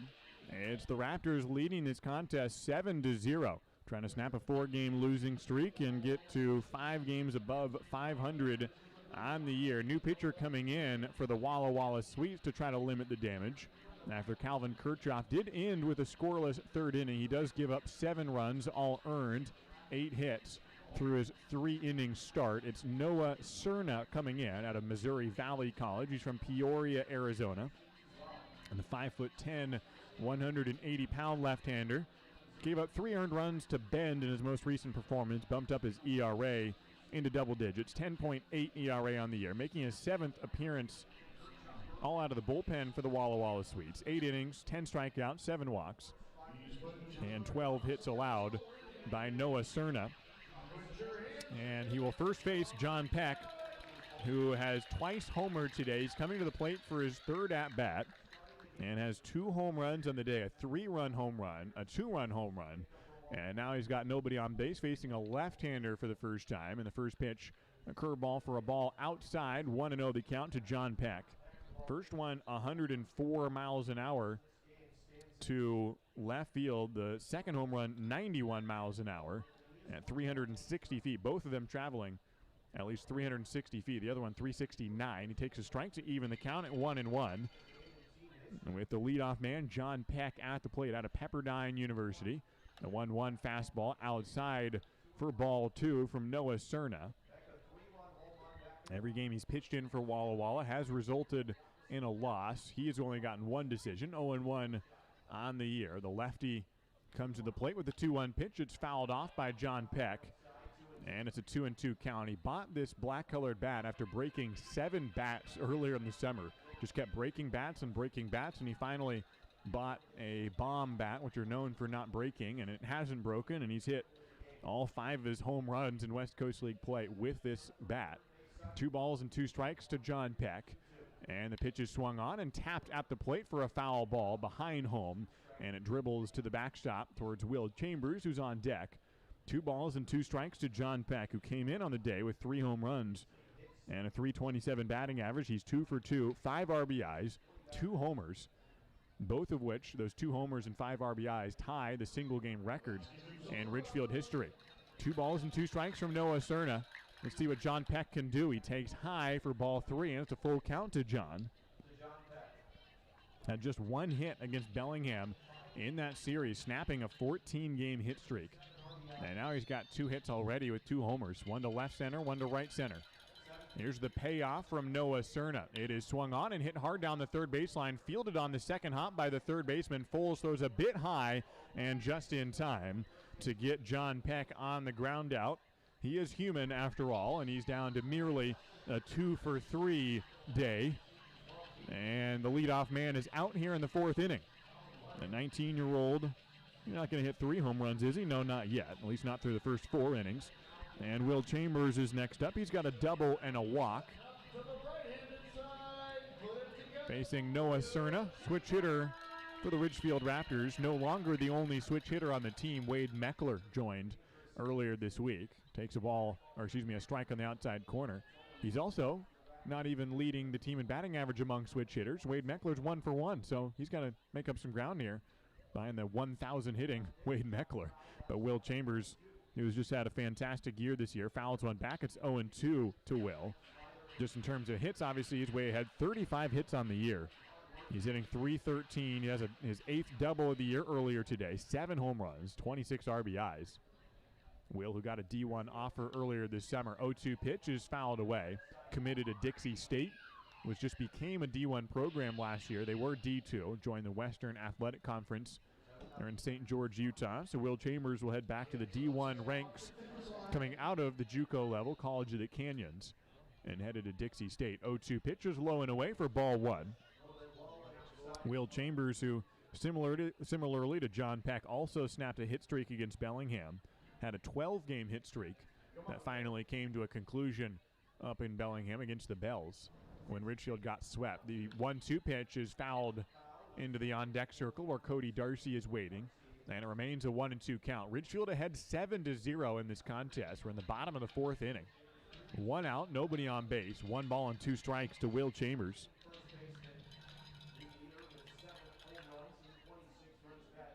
Will had that double in the first inning with the bases empty as a 1-2 pitch outside for ball 2. So he's twice come to the plate after John Peck home runs. So the bases have been cleared every time, including this time where John grounded out to lead off an inning. So every time he's had the bases empty, he doubled and then scored on a Cody Darcy double in the first inning. 2-2 pitch, he swings at an off speed and misses it. And it's strike 3 on Will Chambers. 2 down in the fourth inning.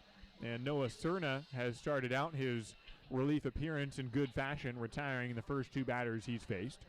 And Cody Darcy is opponent number 3. Cody with a .250 batting average got his 8th double of the year in the first inning, an RBI double, scoring Will Chambers. He's 1 for 2 in the ball game. 5 home runs and 13 RBIs on the year. The first pitch to Cody is down and in for ball 1. 1-0 the count as Ridgefield playing game number 91 in Ridgefield history, year number 2 of the organization. The 1-0 pitch is inside to Cody Darcy. 2-0 the count. Started in the 2019 season, Ridgefield going 27-27 under Chris Cota, who returns this year for his second season with the Raptors. The 2-0 pitch to Cody is fouled back.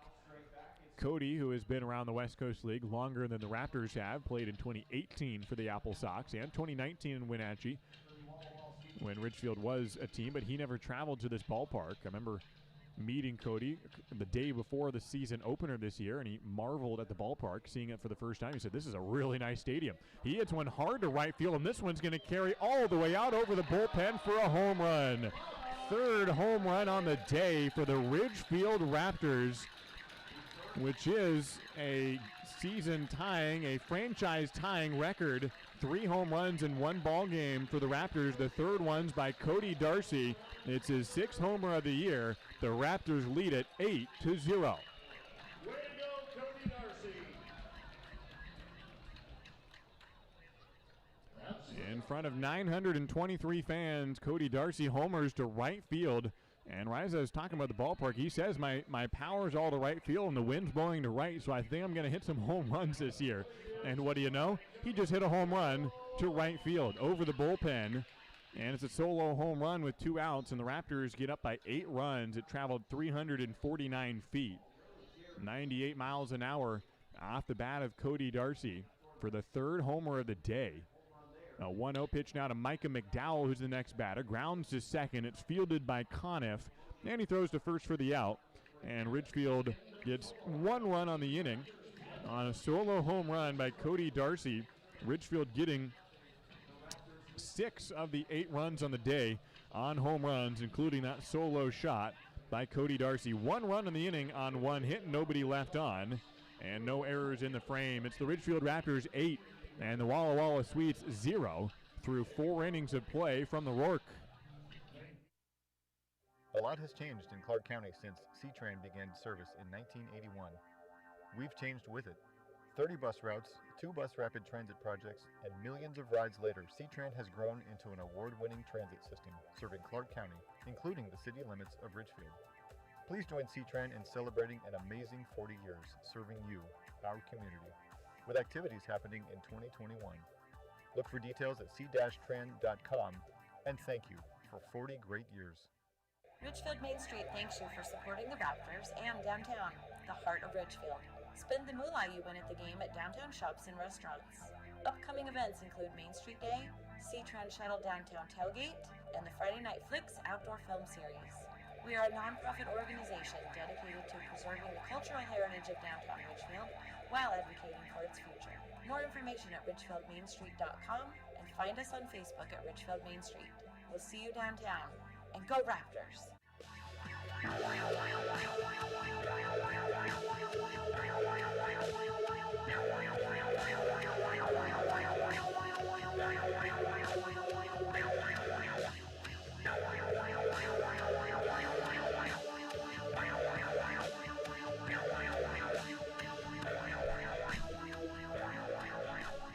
It's been a day of home runs for the Ridgefield Raptors through 4 innings. We've already seen 3 homers. There's never been a game in Ridgefield history with more than 3 home runs, and the Raptors have 3.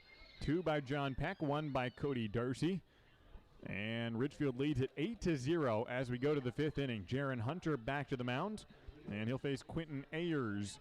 And throws a strike to Quentin to open up the 5th inning. Quentin led off the 3rd inning with a walk, and now gets behind 0-1 the count to start the 5th inning. Jaron Hunter comes to the plate and gets a high pop-up into right field. Brooks Dyer going into foul territory, gets under the ball and is able to make the catch and make the out in foul territory in shallow right field. 1 away in the 5th inning.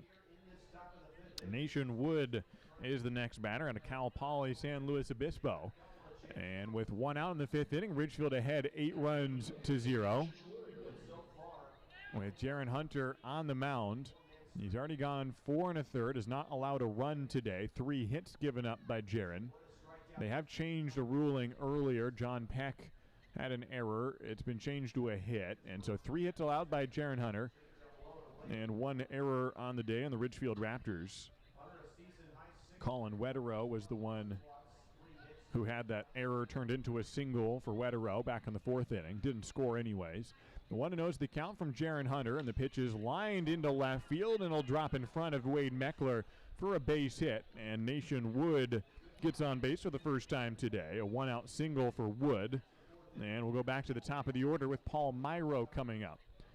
72 pitches on the day for Jaron Hunter. This probably will be his final inning, but I'll let the coaches make that decision regardless of how long he goes. He's pitched well so far. Top of the 5th inning, 1 out. It's Paul Myro to the plate, fellow Oregon State player. He has struck out twice today while facing Jaron Hunter. He typically walks a lot, does Paul Myro, as he takes a ball inside for ball 1. He came in like a week late in the season for Walla Walla, as a lot of players do, just coming in from their colleges, and he walked 7 times in his first 2 games. He went 0 for 1 with 7 walks in those first 2 starts. Swings and misses the first offering. It's a 1-1 count from Jaron Hunter with 1 out, runner on first, an 8-run lead for the Raptors. He kept on drawing a lot of walks, up to 34 on the year, which is first in the West Coast League. It is not even close. He has 7 more than anybody else. He puts one in play, a ground ball to short. John Peck runs it to second himself, throws to first for the out, a 6-3 twin killing. And John Peck has been part of 2 double plays today, actually 3. He had a double play in the first inning, a 3-6-3 twin killing, and a 4-6-3 double play last inning, and now a 6-3 double play here in the 5th. John Peck with 2 home runs and 3 double plays defensively. And we are through halfway in this ball game. We head to the bottom of the 5th inning. It's the Ridgefield Raptors 8 and the Walla Walla Sweets 0. This is WSU Vancouver, Southwest Washington's only 4-year research university. Whether in person or via distance delivery, WSU Vancouver offers high-quality education and an employer-respected degree. You'll get a small school feel in the kind of place where you know you matter. Here, you'll get personalized education that brings out the best in you and inspires you to achieve your highest goals. Now what are you waiting for? Apply today. The Ridgefield Raptors are thrilled to reunite with fans and enjoy summer baseball again. Join us for America's favorite pastime. The Raptors are following state guidelines for spectator events and ask for your patience as we prepare for exciting West Coast League play. Please be courteous to our staff, fans, and players as we celebrate the return of your Ridgefield Raptors this summer. Let's make it a great season at the Rourke. Get your tickets now at ridgefieldraptors.com. Go Raptors!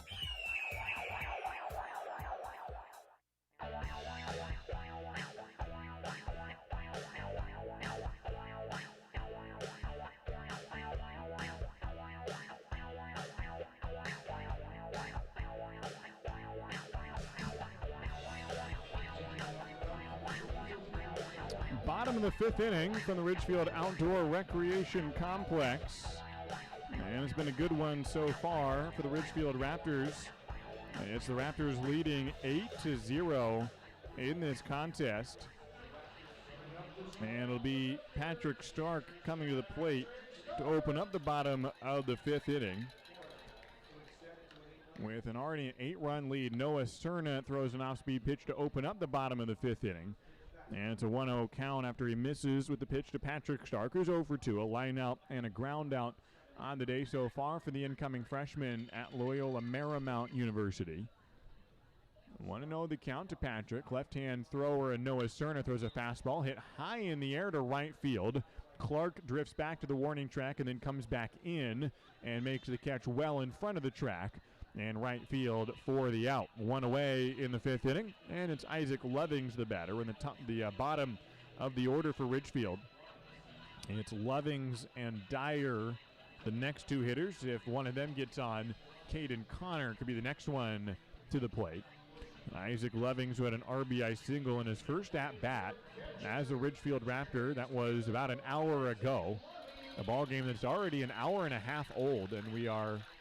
Well, I mean, that's about typical for a team scoring 8 runs in the first half of the game. We're in the 5th inning, and exactly 90 minutes into this contest, Lovings takes the ball outside, 1-0 the count for Isaac. Had an RBI single. This is his first game as a Raptor this summer. Did play back in 2019 and went 1 for 14 as a Raptor a couple summers ago. 1-0 pitch hangs outside for ball 2. 8-0 lead for Ridgefield.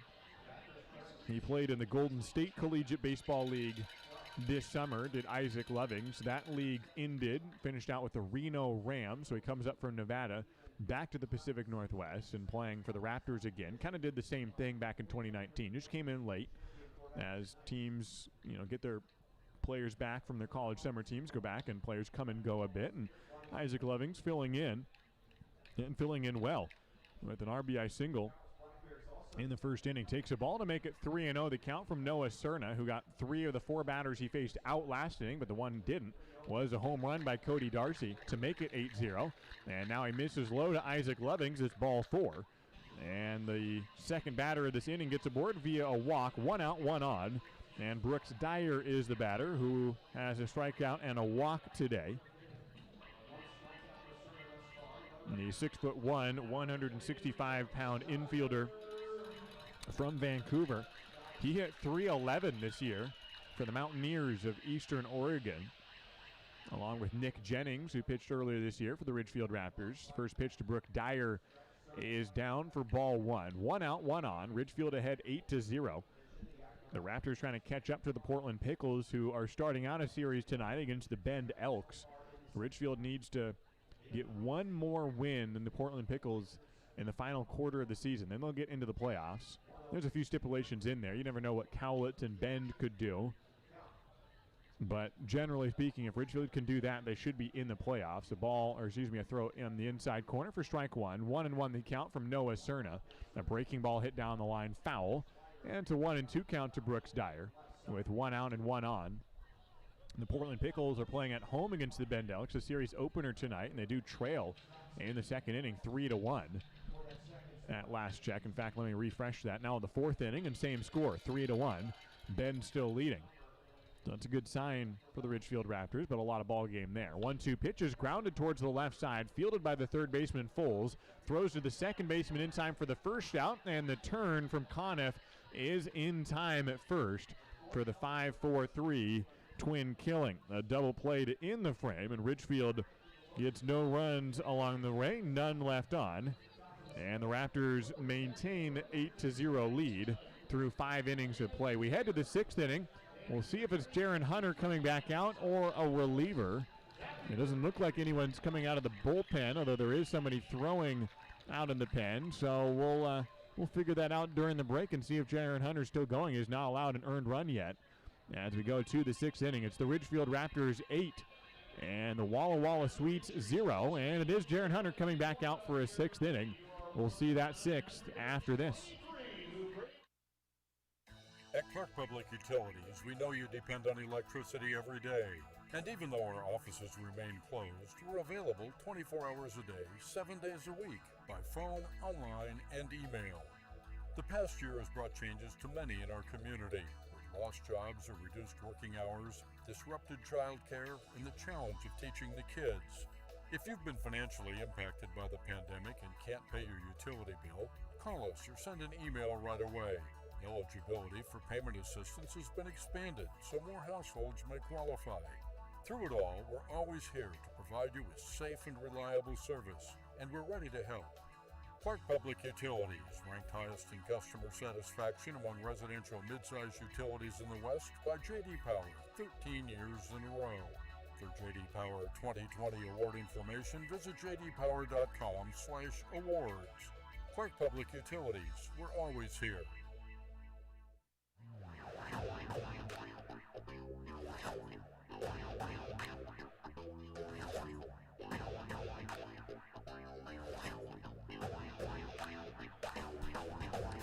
Well, Jaron Hunter has alternated between 5 innings and 6 innings in his last few starts. Each start this summer, in fact. He's gone 5 innings, then 6 innings, and then 5 innings, and then 6 innings each time.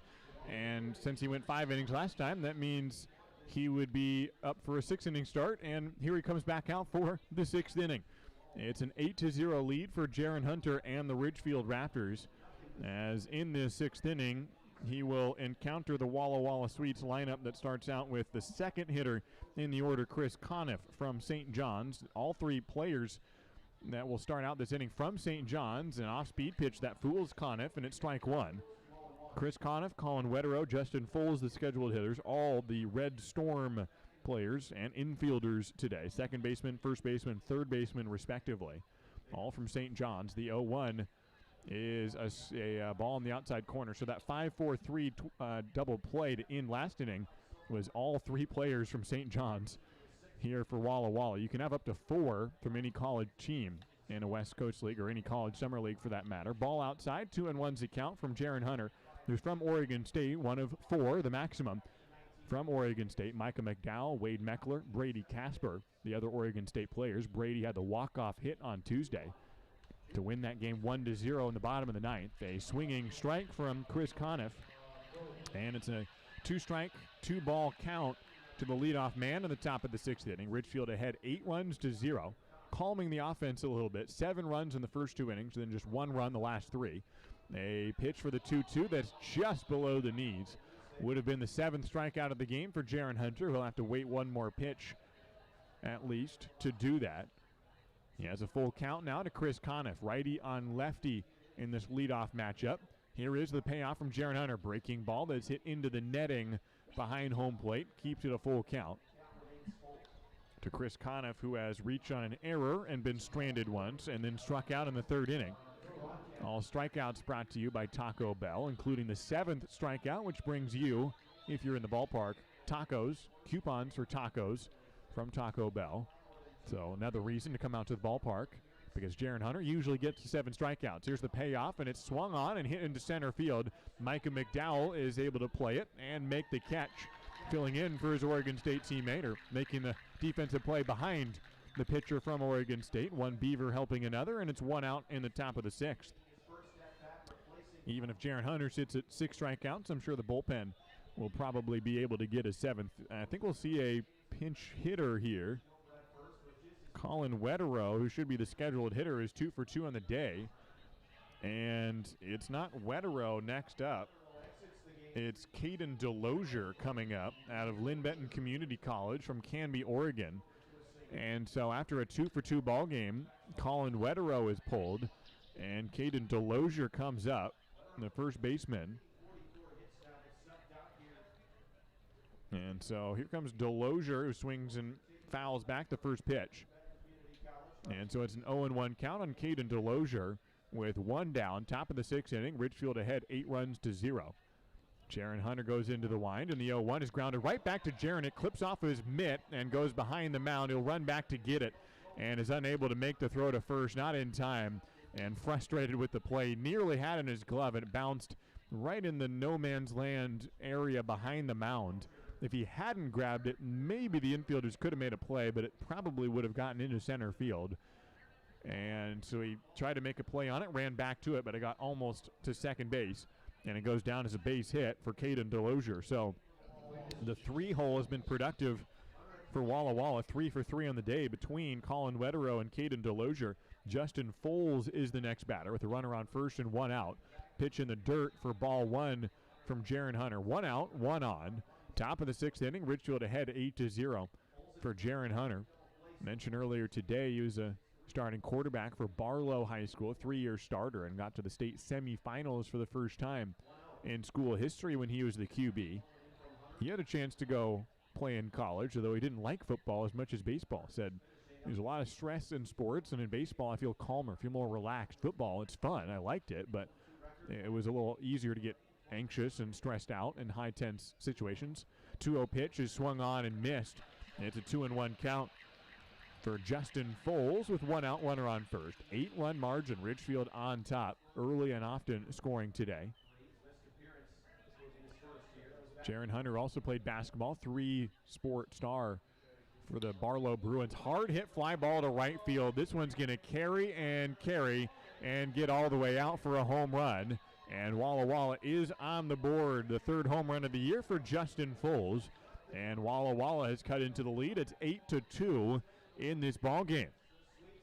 Hard hit homer by Justin Foles and just pulled it over the right field wall with a 1-out home run. And it's 8-2. Ridgefield still on top comfortably, but that home run makes a little bit of a difference, and that might be it for Jaron Hunter. His pitch count is rising a bit. He is up to 88 on the day, which is already his highest. And it'll go down as 2 earned runs for Jaron Hunter and a little gift single and then a homer.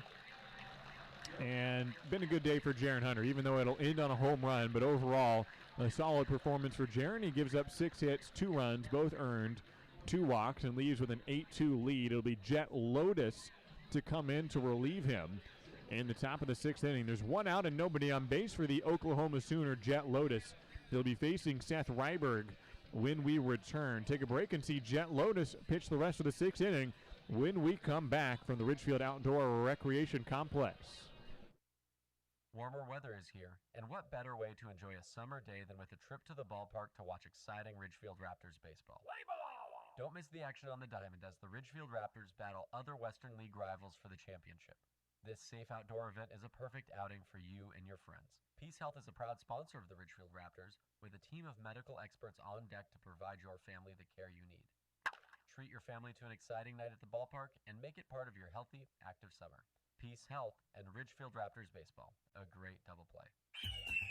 The Ridgefield Raptors are thrilled to reunite with fans and enjoy summer baseball again. Join us for America's favorite pastime. The Raptors are following state guidelines for spectator events and ask for your patience as we prepare for exciting West Coast League play. Please be courteous to our staff, fans, and players as we celebrate the return of your Ridgefield Raptors this summer. Let's make it a great season at the Rourke. Get your tickets now at ridgefieldraptors.com. Go Raptors!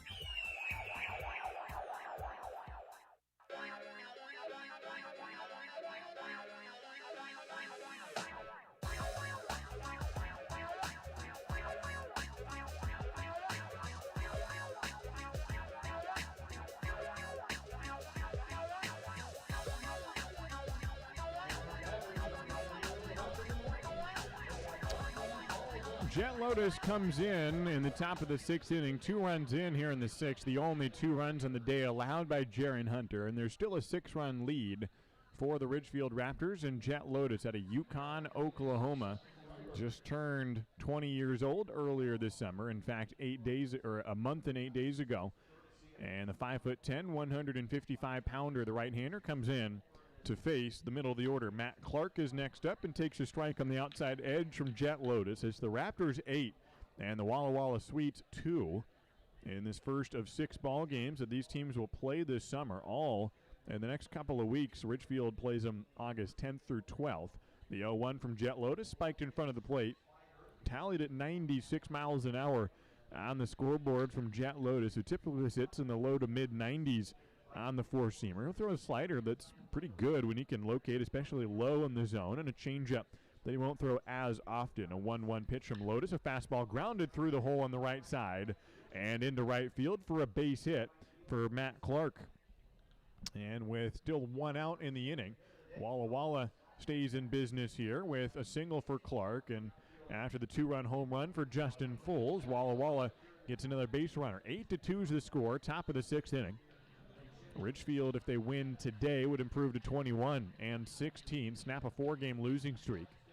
The Bend Elks continue to lead the Portland Pickles on the road. Portland going scoreless in the 4th inning. It's still a 3-1 ball game. The Bend Elks on top. That's important because if Portland loses and Ridgefield wins, those two teams will be tied in the standings with 11 games to go as those two teams fight it out for a playoff berth. First pitch is a ball to Seth Ryberg is the one with the single. I'm sorry. Matt Clark is now the batter, and a balk is called. And so Ryberg gets to second on a balk by Jet Lotus. No pitch is called, and so it's still a 1-0 count to Matt Clark. With a runner on second now and one out, Jet Lotus hurls a fastball low for ball 2 to Will Clark. He's the incoming freshman at Arizona, ranked the number 4 outfielder from the state of California. Will go and play for head coach Chip Hale. As a walk and a ground out on the day. 2-0 is the count to Will Clark, right-hand hitter, with a runner on second and one down. Lotus from the stretch and throws a strike at the knees for a 2-1 count from Jet Lotus. Jet has been real fun to watch this year. Got a real heavy fastball, and when he's locating that, he is hard to hit, and that's an understatement with how fast that fastball gets in on hitters. He has a runner on second, the 2-1, and he steps over the rubber and looks Seth Ryberg back a step or two. Middle infielders playing somewhat close to the bag. Patrick Stark waltzing over toward second base. Outfield playing straight up. 2 balls and 1 strikes the count. Ridgefield ahead 8-2 in this ball game. Matt Clark swings and misses the offering at 95 miles an hour. It's a 2-2 count from Jet Lotus. And a 4-seam fastball gets past the barrel of Matt Clark, the right fielder today, who's 0 for 1. From Upland, California. 2 balls, 2 strikes. The runner on second. Jet Lotus looks and gets a ground ball towards third and past the diving Cody Darcy into third base for a base hit. And it puts runners on the corners as the lead runner Ryberg stops at third. 1 out in the inning. And all of a sudden, the Walla Walla Sweets, who trailed 8-0 to open up this inning, now have scored 2 runs in this frame. The tying run is in the on-deck circle. Still a lot of work to do for Walla Walla, but they're starting to do some damage here. Back-to-back singles for Seth Ryberg and Matt Clark, and now it's Will Grimm to the plate. Out of Loyola Marymount University, he has struck out twice today, so Patrick Stark has not had an opportunity to field his future college teammate. A called strike from Jet Lotus. With 1 out, Patrick Stark, the incoming freshman at Loyola Marymount, he's playing second base. Runners on the corners with 1 down. Top of the 6th inning continuing. Jet Lotus from the stretch, and the 0-1 is poked towards short. John Peck waits for it, underhands to second. Patrick Stark throws to first in time. The runner from third is not able to score as the double play ends the inning.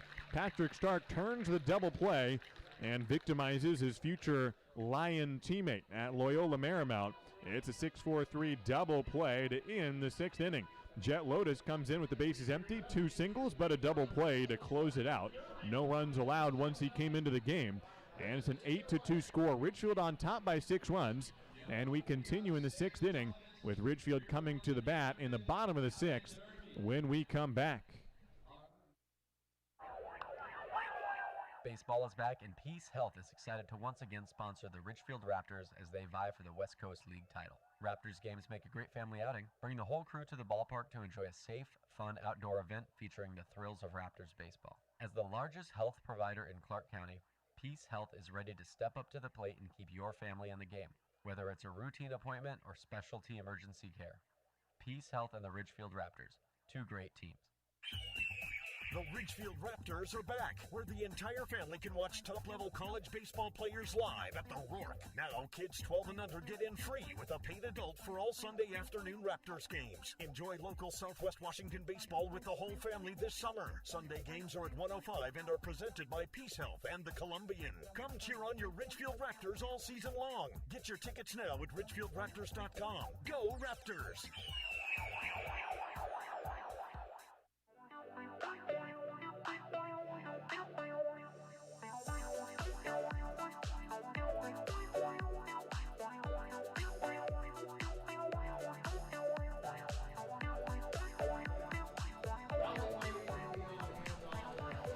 We are on to the bottom of the sixth inning here at the Ridgefield Outdoor Recreation Complex. Great day for Ridgefield baseball for multiple reasons. Beautiful temperatures, beautiful weather, beautiful ballpark, beautiful game of baseball. The Ridgefield has taken command in. 8-2 is the score. Ridgefield on top here in the 84-degree late evening on a Friday night here in Ridgefield. As we are approaching the 2-hour mark in this game, Ridgefield ahead 8-2. It'll be the top of the order coming to the plate with Caden Connor, Wade Meckler, and John Peck, the scheduled hitters. I'm Josh Warden. So glad that you are tuning in from wherever you're at.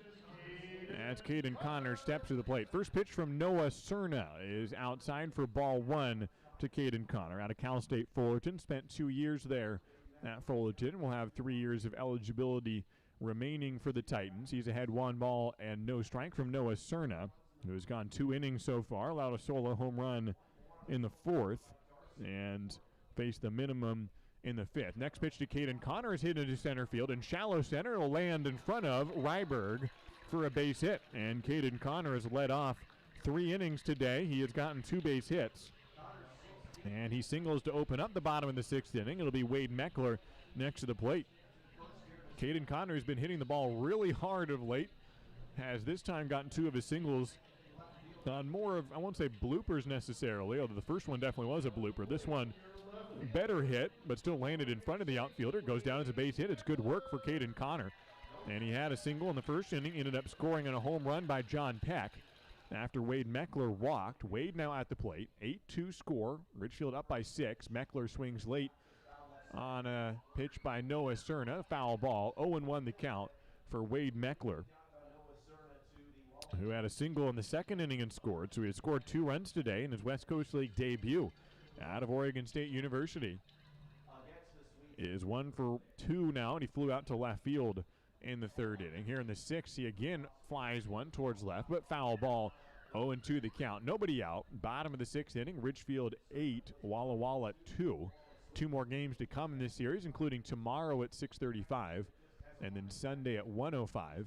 Then a day off Monday, and then the Cowlitz Black Bears into town for the final series of the Columbia River Cup. That rivalry starting this year. 0-2 the count from Noah Cerna, off speed that hangs high for ball 1 to Wade Meckler, who has already spent 3 years at Oregon State, has 2 years remaining in eligibility for the Beavers. Talked with Jaron Hunter about Wade Meckler when Wade was making his debut. Jaron, who's the starting pitcher tonight and in position for the win, went 5+ innings, allowed 2 runs, and exited with a 8-2 lead. Jet Lotus cleaned out the 6th inning with no runs in after Jaron Hunter left. Jaron talked about Wade Meckler, his teammate at Oregon State, and now new teammates with the Ridgefield Raptors as Wade just joined the team. 1-2 pitch is high for ball 2. And I talked to Jaron. I said, oh, good to see another Oregon State guy come in, and Wade here today. And Jaron said, yeah, he's the hardest worker I have ever seen. He said, of all the players I've ever worked with, at least personally, granted Jaron still a young guy in his own right, just spent 1 year in college, but all the guys he's ever trained with, summer ball guys, club ball, high school, college, Oregon State, doesn't matter. Wade Meckler, he says, is the hardest working guy he has ever seen. And Wade Meckler, a good addition to this Ridgefield Raptor team. Fouls the pitch off. It's 2-2 the count for Wade Meckler. Speaking of that work, he was the one working out and spent most of this year getting healthy and putting on muscle and just attacking the weights, hitting a lot, and now joins the Ridgefield Raptors for some live ABs here the rest of the summer. Has a 2-2 count from Cerna and hits one hard to the first baseman, steps on the bag. He throws to second, needs a tag, and it's in time to get Caden Connor. It's a 1-6 double play to get the first 2 outs of this inning right at the first baseman, Delosier. And he steps on the bag, throws to second, and the tag is applied by Myro. And so Wade Meckler hit one hard, well-hit ball, but just directly at the first baseman, and it ends up as a double play, 3-6 twin killing, and John Peck is to the plate with the bases empty. He is 2 for 2 with 2 home runs when the bases are not empty. He's 0 for 1 when the bases are cleared, and similarly now the bases are unfortunately inactive at the moment. Takes a strike on the inside edge, 2 outs, nobody on. Bottom of the 6th inning, Ridgefield ahead 8-2. 5 of the 8 RBIs today belong to the Pepperdine infielder of John Peck. The 0-1 to John is inside, nearly hit him. It's ball 1. John had a 3-run home run in the first inning, a 2-run home run in the second. Hit one to left center field, one to right center. He's been typically hitting balls well to both sides of the park. He's barreled one up and pulled one to left for his first home run in West Coast League play. That was up in Cowlitz a couple of weeks ago. But then he sliced a couple to right field, kind of gets under it, but just yanks it, keeps his hands inside. And he's hit home runs to each side of center field today for 2 of his 5 home runs on the year. Takes another ball. It's 2-1 the count to John Peck. With 2 outs and the bases empty. In the bottom of the 6th inning, Will Chambers is on deck. Out infield shifted a bit towards the third base side. 2-1 pitch is yanked down the third baseline. If it's fair, it's going to go for extra bases, and it is ruled foul just wide of the line. Gets all the way into the corner near the outfield fence, and a ball that would have been a double for John Peck had it been ruled fair, but just inches foul according to Jim Courtney, our home plate umpire tonight. And John Peck will have to take the slow jaunt back to home plate for another 2-2 pitch from Noah Cerna. 2 balls, 2 strikes, 2 outs. Bottom of the 6th inning. Walla Walla scoring 2 runs in the top half of this inning to get on the board, but Ridgefield limited the damage. They lead by 6. Some insurance runs wouldn't hurt, but they need a 2-out rally to do that this inning. Big hole in right center field for John Peck. Noah Cerna into the windup and an off-speed pitch that's popped up in the infield. It's the first baseman Delosier running in, and Caden makes the grab inside the first base line for out number 3. And after a leadoff single for Caden Connor, Noah Cerna ends up facing the minimum here in the 6th inning. It's no runs, 1 hit, and nobody left on for the Ridgefield Raptors here in the 6th. We head to the 7th inning from the Ridgefield Outdoor Recreation Complex. It's the Walla Walla Sweets 2 and the Ridgefield Raptors 8. Dick Hanna Dealerships is proud to welcome everyone back to support our Ridgefield Raptors. Just in time for warm summer nights with family and friends, lounging on the lawn, or eating dogs in the stands. Feels good to be back. In business for over 70 years, Dick Hanna Dealerships is a local, family-owned business with locations in Vancouver, Kelso, and Portland. Choose from thousands of cars and 12 new car brands. Experience nice in the car business. Dick Hanna Dealerships. Believe in nice. Now play ball. Oh, I love family road trips. Wind in my ears, fruits in my mouth, and peace of mind knowing Les Schwab did our tires, brakes, and alignment. Like Les Schwab, my family's safety is my first priority. Well, that and squeaky toys. Les Schwab Tires, proud to be ranked number 1 in overall customer satisfaction for aftermarket tire replacement by J.D. Power 2 years in a row. For J.D. Power 2021 award information, visit jdpower.com/awards.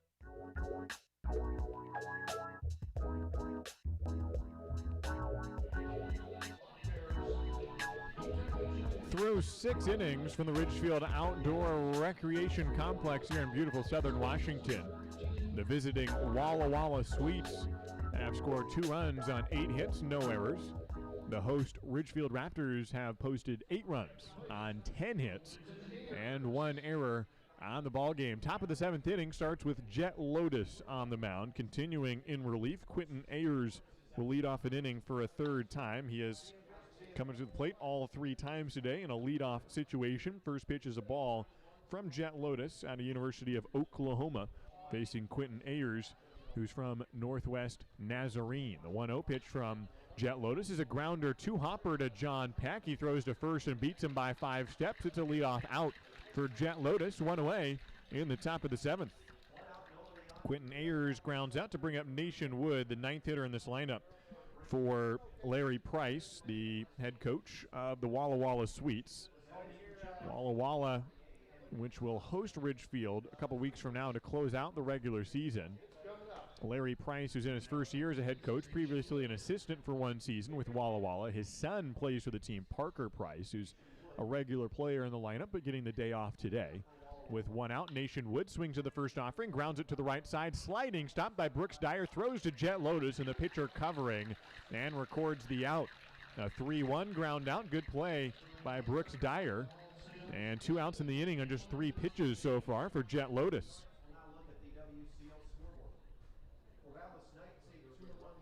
And so with 2 down, we're back to the top of the order. Paul Myro is the next batter. He faced his college teammate, Jaron Hunter, 3 times, and it did not go well for Paul Myro. He went 0 for 3, 2 strikeouts, and the one time he put the ball in play, it ended up as a double play. It's with 2 outs in the top of the 7th inning. Jet Lotus deals, and a ball high for ball 1 from Jet Lotus out of University of Oklahoma, connected through his head coach, Skip Johnson, who gave him the contract for Ridgefield and says, here's a team you can go play for. And Jet Lotus drove out here, 27 hours in a car from Norman, Oklahoma. Ground ball to third, fielded by Cody Darcy, throws to Brooks Dyer, who short hops it for the out. And it's a quick inning for Jet Lotus, 1-2-3 on the frame, and he only needed 5 pitches to get through it. It's time to stretch here in Ridgefield, with the Ridgefield Raptors leading 8-2 in this ball game. Bottom of the 7th on the other side of this break. Found a giant spider in my bed. Stepped outside and a hornet stung my head. Got ants around my sink, And I am starting to think. yes, but that I know are gonna make me pest-free. No Tortorella pest control, killing your bugs and rodents, baby. The Tortorella pest control. Call today, get a quote for free. Hey baseball fans, after the game visit Aylin A, the area's premier gaming, dining, entertainment, and meeting destination. Aylin A is a proud supporter of the Ridgefield Raptors and the perfect place to meet up with friends after a Raptors win for dinner, drinks, and great times. Keep the fun and excitement going after the 9th inning and grab beers at Tullum's Urban, or enjoy a perfectly cooked porterhouse at Michael Jordan's Steakhouse. With 100,000 square feet of gaming space, 15 different restaurants, bars, and retail outlets to choose from, Aylin A has just what you need to turn your night at the ballgame into a night you won't forget. Aylin A, just off I-5 at exit 16, ILANIresort.com.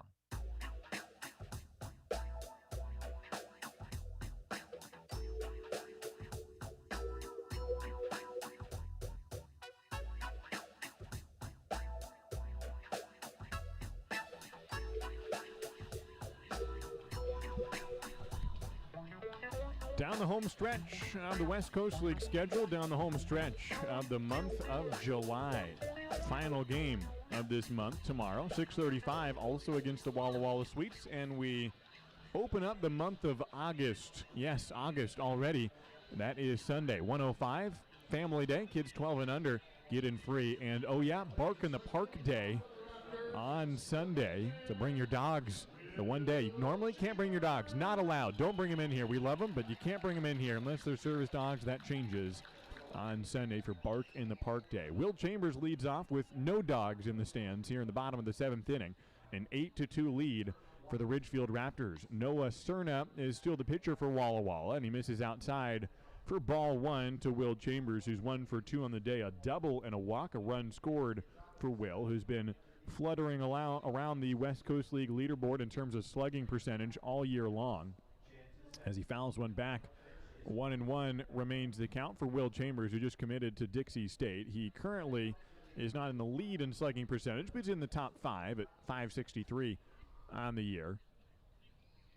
And been one of the best hitters in this league. 1-1 pitch to Will Chambers is under the hands for ball 2. Turns away from it, and it's a 2-1 count to Will Chambers. Switch hitter has hit right-handed twice, including this at-bat, has hit left-handed twice.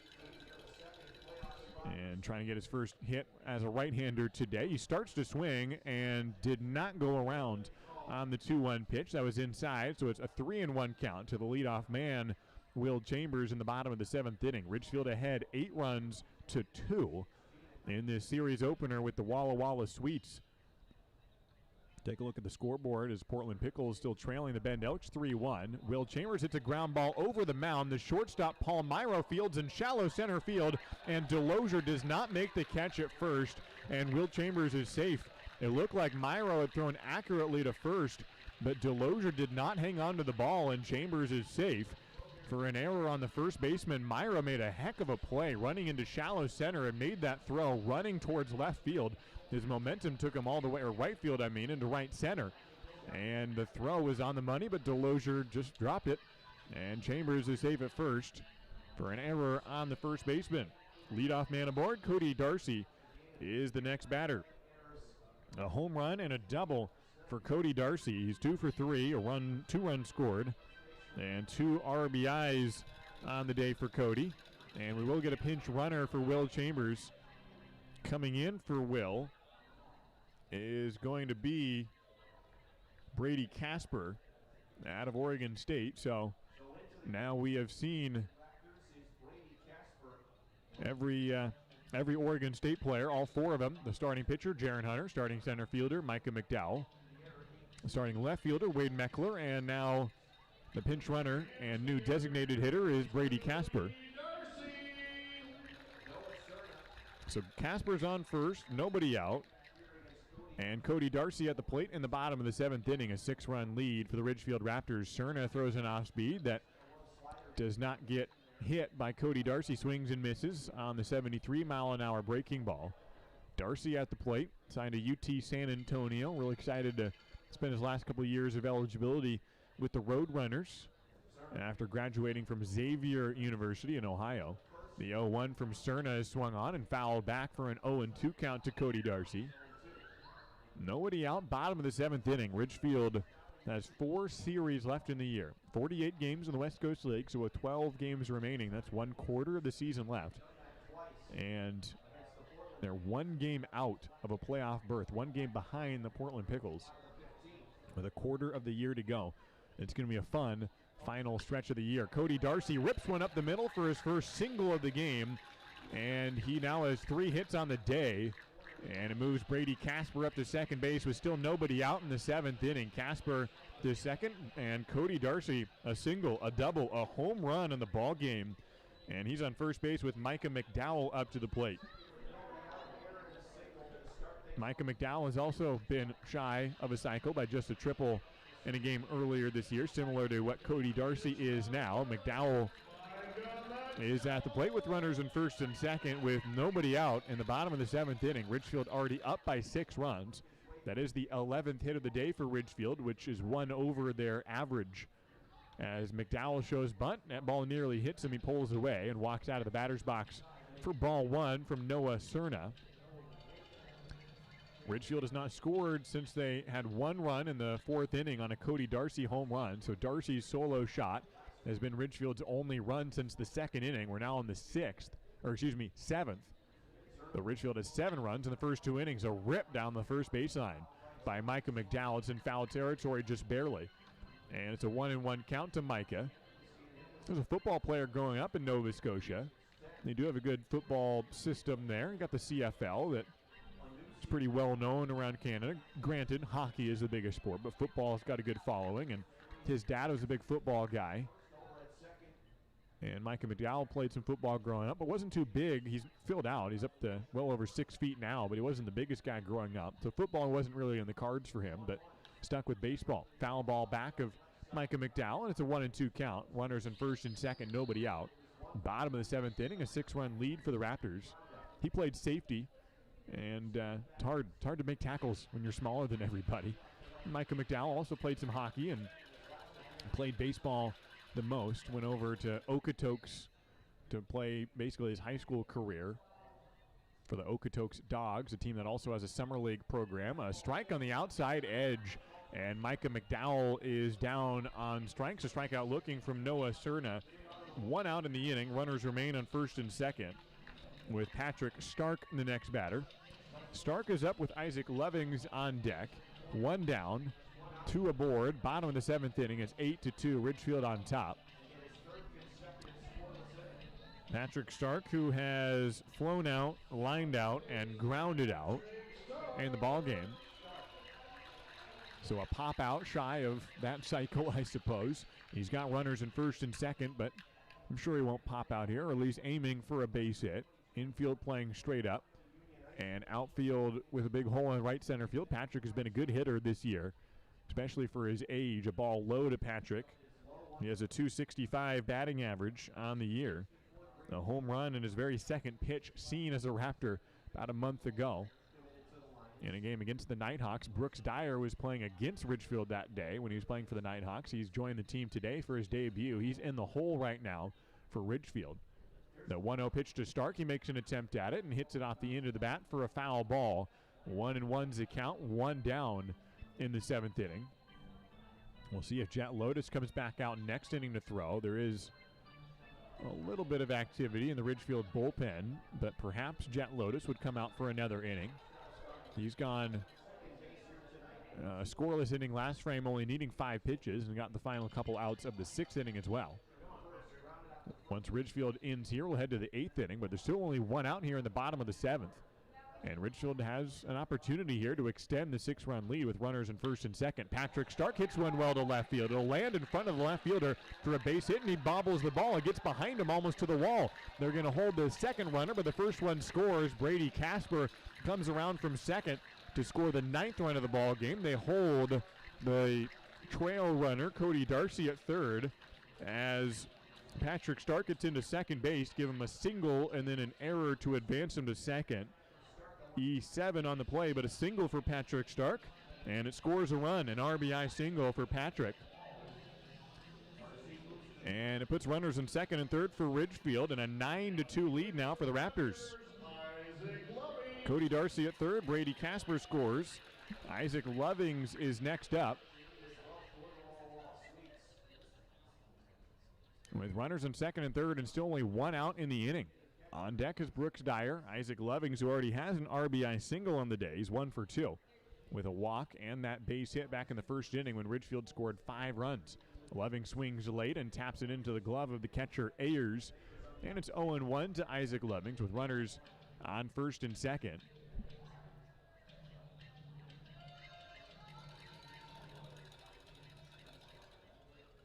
Runners on second and third, Patrick Stark and Cody Darcy respectively. Here's the 0-1 pitch from Cerna. It's down in the dirt for ball 1 to Isaac Lovings.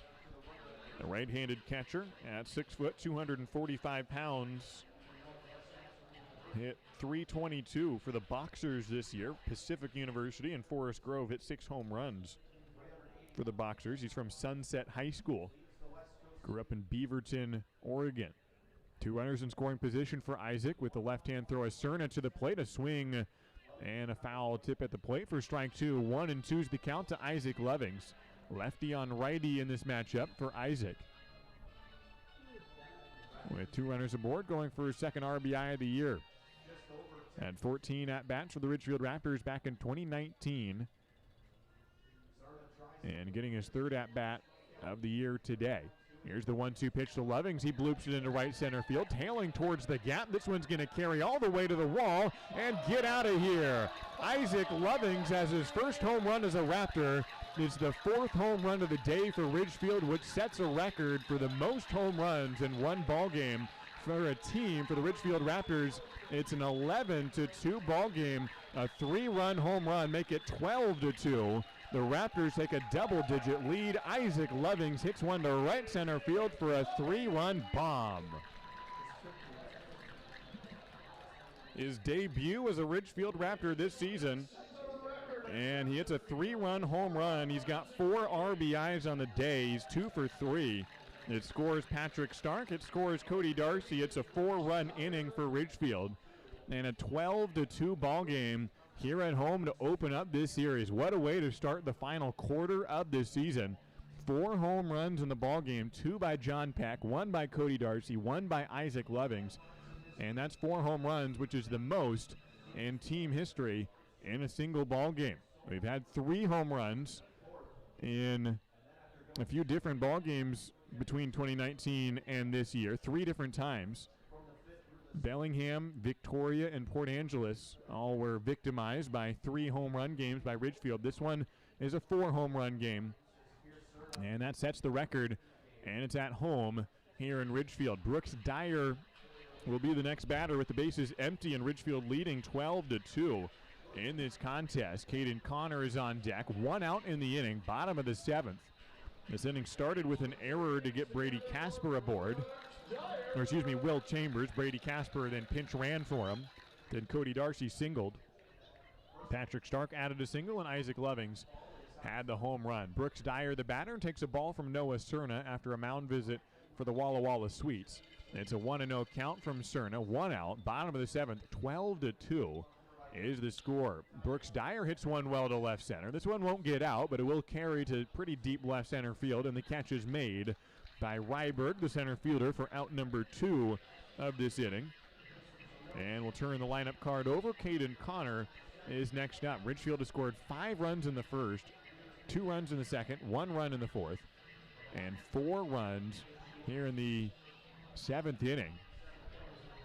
Up to 12 runs in the ball game. 17 runs is the most runs Ridgefield has ever scored in a ball game. It was against Walla Walla back in 2019. Most runs they've scored here at this ballpark is 16.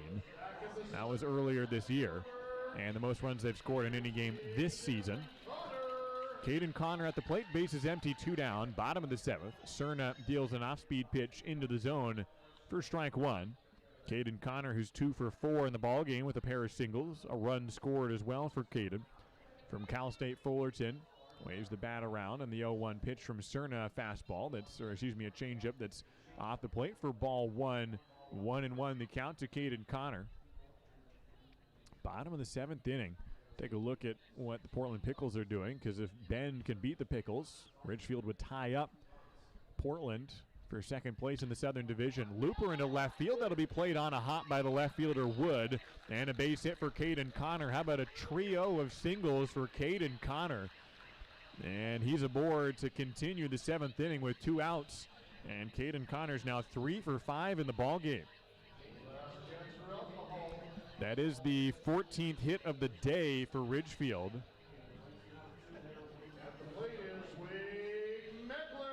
Most hits they had in the season is 22, so still plenty of work to get to that mark. Wade Meckler's next up. He's contributed 1 of those base hits. He's 1 for 3, a single and a walk, 2 runs scored. Runner on first, 2 down, bottom of the 7th inning. Cerna out of the stretch now, and the pitch on the outside corner for strike 1 to Wade Meckler, left-handed batter and left fielder for both Oregon State University and Ridgefield. He played all over for the Oregon State Beavers. He's wearing an OSU batting helmet and playing left field primarily so far for the Raptors. As an 0-1 count with 2 down, Noah Cerna from the stretch, slider that gets through the barrel of Wade Meckler. It's 0-2. Meckler made maybe the best defensive play all year for Ridgefield, and that was just in his second game as a Raptor on Wednesday, chasing a ball in left center field on a liner into the gap, and he just went absolutely parallel to the turf, snagging a ball on what would have been a double. It just made a absolutely absurd catch in left center field, running towards center. The 0-2 pitch, he checks his swing, and it's a ball inside. Barely even started to swing. And it's a 1-2 count to Wade Meckler. Also threw out a player at home earlier this week in his debut to save a run for Ridgefield. So it's 1 ball and 2 strikes. Wade Meckler at the plate. Runner on first. And Caden Connor, 4 runs already in on the inning. A 10-run lead for the Raptors. A ball low in the dirt. And it's a 2-2 count to Wade Meckler. Those 2 guys will become familiar with each other over the next couple of weeks in the outfield. Meckler and Caden Connor, who are both versatile outfielders. Right now they're taking care of their respective corner spots in the outfield, but they'll switch around a little bit depending on the ballpark, especially on the road. Sometimes with the dimensions, they like to put Caden in center or even left, wherever it may be. 2-2 pitch to Wade Meckler. He chases a breaking ball high and inside and fouls it back to keep the count at 2 balls and 2 strikes to Wade Meckler out of Yorba Linda, California. and playing for Oregon State. Made his debut on Tuesday. He walked twice in that game, walked twice in the next game, and then walked in the first plate appearance today. Then has singled at his next at-bat. He's 1 for 3 in his West Coast League debut. Had 4 hits in those non-league games earlier this week. 10-run lead for the Raptors here in the bottom of the 7th. Here's the 2-ball, 2-strike pitch to Meckler. Again fouls it off. And the at-bat continues for Wade Meckler. It'll be the 6th pitch of the at-bat to Wade Meckler. Noah Cerna is up to 75 pitches here in this ball game. If Meckler gets aboard, John Peck would come to the plate as the 9th hitter in this inning to come up. 2 balls, 2 strikes, 2 outs. Ridgefield extending the lead up to double digits today. Largest lead of the game. 12-2 is the score. A home run by Isaac Lovings earlier this inning. 4th home run of the game for the Raptors. 2-2 pitch to Meckler. He checks his swing and actually got a piece of it. And it skims off the catcher, Quentin Ayers, who is a little bit shaken up. Stays in his crouch, and Ayers needs a moment to handle the pain, which doesn't seem terrible. He's able to stand up and shake it off, which is good to see. Wade Meckler only went a quarter of the way around, but just skimmed the pitch off the barrel, and it clipped off the catcher and went to the backstop. 3-2 is the count with 2 outs.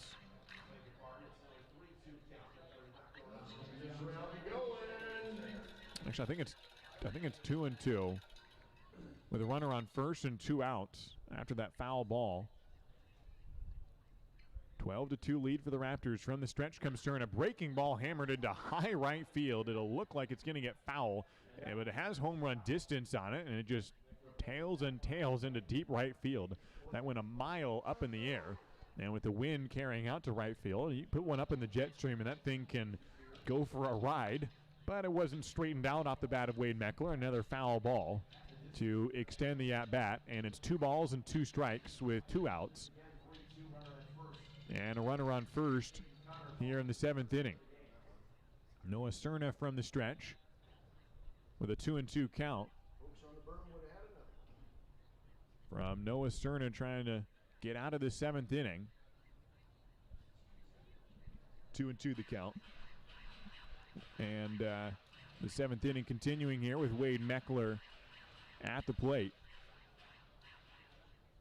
9th pitch of the at-bat upcoming from Noah Cerna. The lefty from the stretch throws an off-speed. That is above the belt for ball 3, and now it's a full count with a runner on first and Caden Connor. This whole inning started with Will Chambers hitting a ground ball that was fielded well by Paul Myro, and the shortstop's throw was accurate but dropped by the first baseman.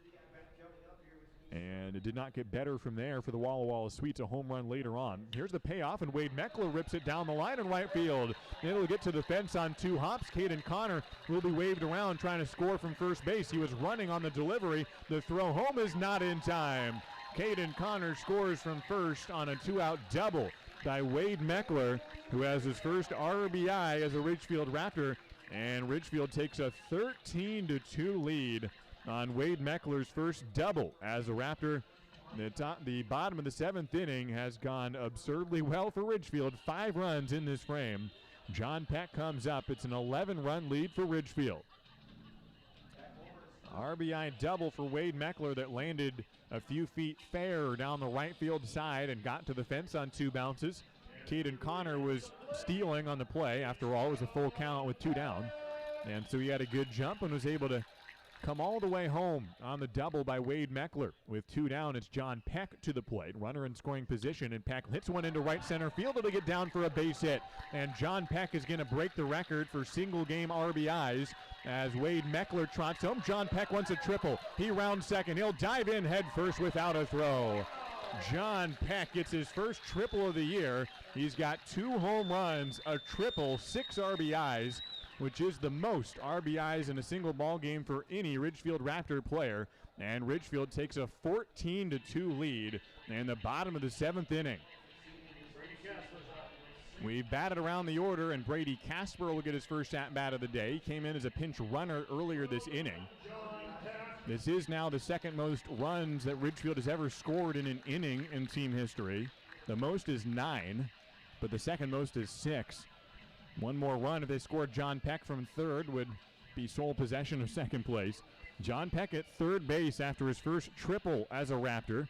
It's an RBI three-bagger to score Wade Meckler, who just had his first double as a Raptor. And so Ridgefield scores 6 runs this inning to go ahead 14-2 in this ball game. Walla Walla has some activity going in their bullpen, as Noah Sterna will try to continue throwing. He's given up 7 runs now. Not all of them earned, as even that last couple will be unearned. With 2 down and a runner on third, Brady Casper takes inside and a bit high for ball 1. 6 runs in the inning, as Ridgefield now brings up his 10th batter of the frame. Casper is the 10th different batter since Will Chambers started this inning, and Casper replaced him in the base path. So 10 different players have come to the bat this inning. Casper fouls one back here in the 7th inning, as Casper has John Peck on third base. 14-2 lead for the Ridgefield Raptors, which could become the biggest win this season for Ridgefield. They won 13-0 earlier this year against Bend. 1-1 pitch is on the outside edge. It's a 1-2 count to Brady Casper, left-hand hitter out of Oregon State. Scored the game-winning RBI walk-off single up the middle for Casper on Tuesday for the 1-0 win, which is the only 1-0 victory in Ridgefield history. That was on Tuesday. 1-2 pitch is outside from Cerna. 2 balls and 2 strikes with 2 outs, and John Peck on third. 2 home runs and a triple for John Peck. That'll help the slugging percentage, which was already pretty solid for John Peck. Make some noise for him.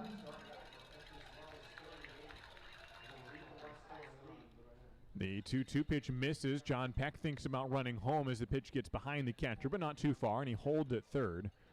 John was already slugging .455 on the year, and after this game he could be up near the top 5 in the league. He's on third base with a full count and 2 down, so he'll be able to run from third if he'll take a few steps on the delivery from Cerna. Here's the payoff to Casper. It is outside for ball 4, and we're going to keep on batting here on the bottom of the 7th inning.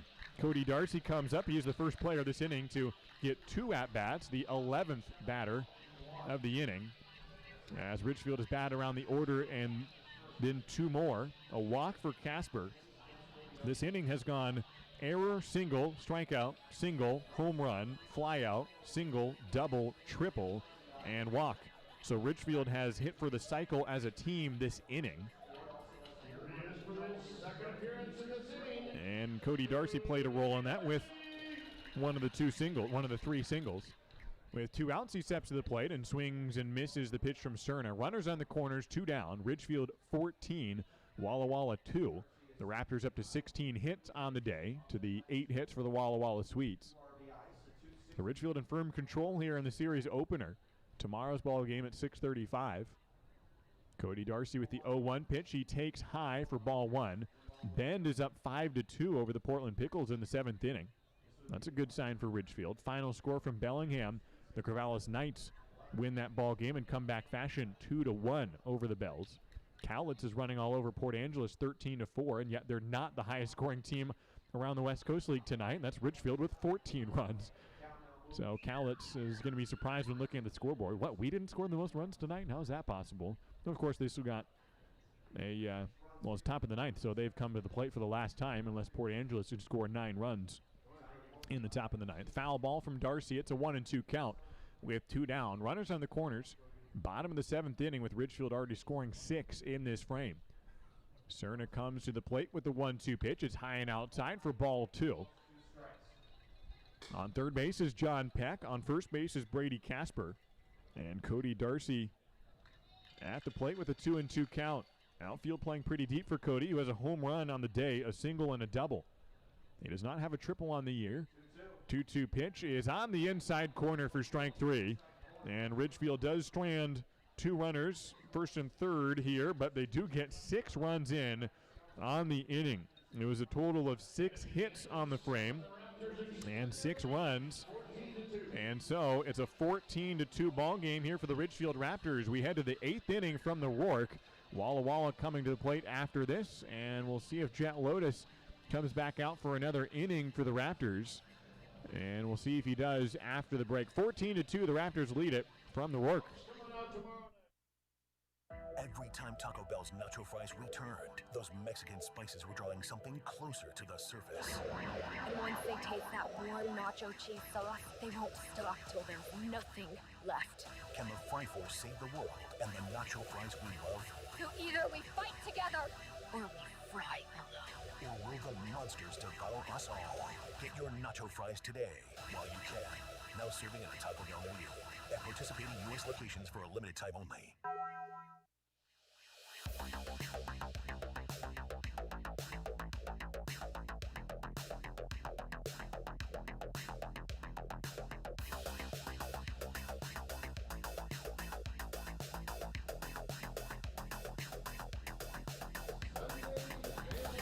It is Jet Lotus out of Yukon, Oklahoma, and Jet comes back out for another inning for the Ridgefield Raptors.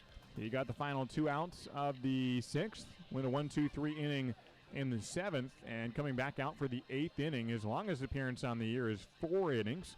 Back on June 6th, he's gone 2 and 3 innings and a couple other performances this year. This is his 12th and a Ridgefield Raptor uniform this summer. He's got plenty of run support. The reliever has a 14-2 lead over the Walla Walla Sweets after Ridgefield just had an absurd 7th inning, scoring 6 runs on 6 hits in that frame alone on 1 error. And Jet Lotus will open up the 8th inning with a fastball outside to Chris Conniff, the second baseman who is 0 for 3 in the ball game. Walla Walla with 8 hits in the game, but doubled up in that category by Ridgefield, and the Raptors ahead by 12 runs in this game. Top of the 8th inning, and Lotus misses outside for ball 2 to Chris Conniff out of St. John's University. 2 balls and no strikes from Jet Lotus into the windup, and the sophomore hurls a fastball a bit outside for ball 3. 3-0 the count. Infield playing straight up to Chris Conniff, who has a .225 batting average. 3 balls and no strikes from Jet Lotus, and the fastball outside for ball 4. 4-pitch walk to open the 8th inning for Chris Conniff. Ridgefield has walked just 3 players today, including that one right there. Colin Wetterow is the scheduled hitter. He started this game in the 3-hole. He's since given way to Caden Delosier, who pinch hit for him in the 6th inning and singled. And so this 3rd spot of the lineup is good for a 3-for-3 ball game. Delosier comes back out for his second at-bat and watches a strike to open up this plate appearance. Infield into double play depth. Ridgefield has turned 4 double plays today. And that includes the 6th inning when it went from John Peck to Patrick Stark on to Brooks Dyer. Second pitch is also in for a strike, and Jet Lotus ahead 0-2 to Delosier, who swings and grounds one to short. John Peck will throw to Stark at second. The turn to first is in time. How about a 5th double play in the ball game? It's Peck to Stark to Dyer. A 6-4-3, kill them both. And there's 2 outs in the inning with nobody on. 5 double plays in the inning. All of them, including John Peck, including one of them, was just a 6-3 double play. This one a 6-4-3 twin killing. John Peck has helped turn 5 double plays. He's got 2 home runs and a triple in the same ball game. I said he's only human earlier today. I'm now questioning that. I'm not so sure about that conclusion. The ball inside to start the next at-bat to Justin Foles, the third baseman who has the only RBIs in the day, a 2-run home run in the 6th inning for Foles.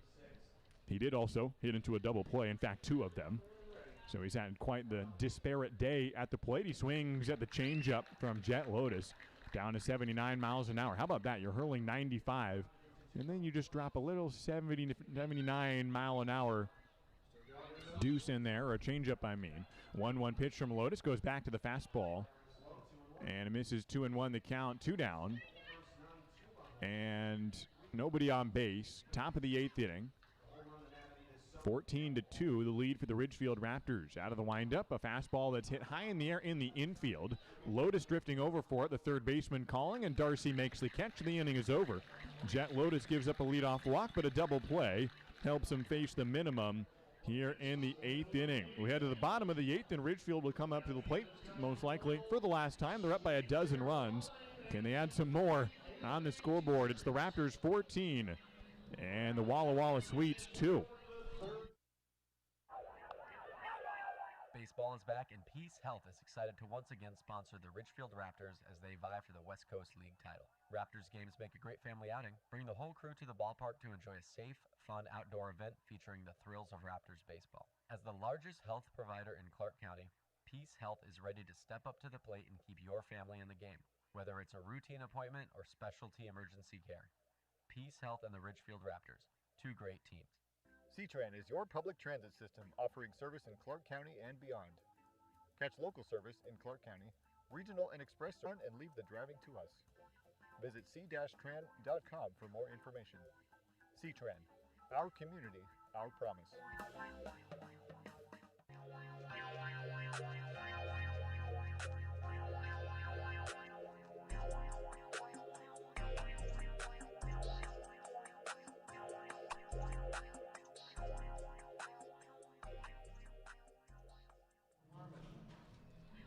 We head to the bottom of the 8th inning here at the Ridgefield Outdoor Recreation Complex. It's been a heck of a day for the Ridgefield Raptors, scoring 5 runs in the first inning, and even that was not the most high-scoring inning for Ridgefield on the day. They added 2 runs in the second, 1 in the fourth, and then said, all right, let's turn on the Jets again, and 6 runs in the 7th inning. They've hit 4 home runs on the day. Several records have been broken today, including most home runs in one game by the team, 4 home runs on the day, most RBIs by a single player, 6 RBIs by John Peck. And so that's just part of the offensive day for Ridgefield, leading this game 14-2. New pitcher for the Walla Walla Sweets, Evan Harmon, will try to handle this Ridgefield offense, which has been torrid so far. He's from Central Arizona College, originally from Nampa, Idaho. 6'3", 230 pounds, an ERA of 7.2 on the year. Facing Ridgefield for the first time, as this is the first matchup between the Raptors and the Sweets. There's 12 games left in the season. 6 of them are against the Walla Walla Sweets, including tonight. And Micah McDowell will lead off the bottom of the 8th inning. It's the middle of the order, middle to bottom part of the order. 6, 7, and 8 coming up. McDowell, Stark, and Lovings to the plate, all of whom have a base hit for Ridgefield on the day. In fact, every player in the starting lineup today has either gotten a hit or a walk, and combined for 16 hits on the day. The first pitch ball from Evan Harmon, the right-hander out of Central Arizona College. The 19-year-old is facing Micah McDowell behind 1-0 the count to open up the bottom of the 8th inning. Here's the next pitch from Harmon. It's low and away for ball 2 to McDowell, who singled in the second inning. He's 1 for 4 in the day. The center fielder today came in 9 for 45 on the summer. Good for a 200 batting average for the Ridgefield Raptors this summer. 2 balls and no strikes to Micah McDowell. Evan Harmon out of the stretch, and a fastball on the outside edge, just off the plate, in fact, as called by Jim Courtney. Ball 3. And it's 3-0 to Micah McDowell. Patrick Stark is on deck. Another game tomorrow at 6:35 here at the same ballpark. You can watch it in the same fashion you're watching or listening now. 3-0 pitch to McDowell is outside for ball 4, and it's a 4-pitch walk to open up the 8th inning. It'll bring up Patrick Stark for his 5th plate appearance on the day. He's 1 for 4. Ridgefield brought up 11 batters last inning, so there's a lot of guys who are coming up after not really a long break. And a game that still moved relatively quickly for a 16-run ball game. 14 of them scored by the Ridgefield Raptors. 14-2 is the lead. And we're still only 2 hours and 40 minutes, 2:38 to be exact, into this ball game. And Ridgefield could close it out next half inning. A strike to Patrick Stark on the low inside corner. And it's an 0-1 count to Patrick.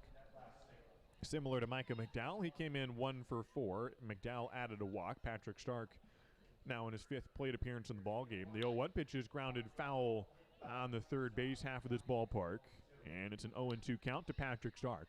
Runner on first, no outs. Ridgefield extending the lead. 14-2 is the score, which is still not the largest margin of victory if this score holds against Walla Walla. Last season, beat them by 14 in a ball game, which is the largest margin of victory in team history. 14-2 is the score right now in the bottom of the 8th.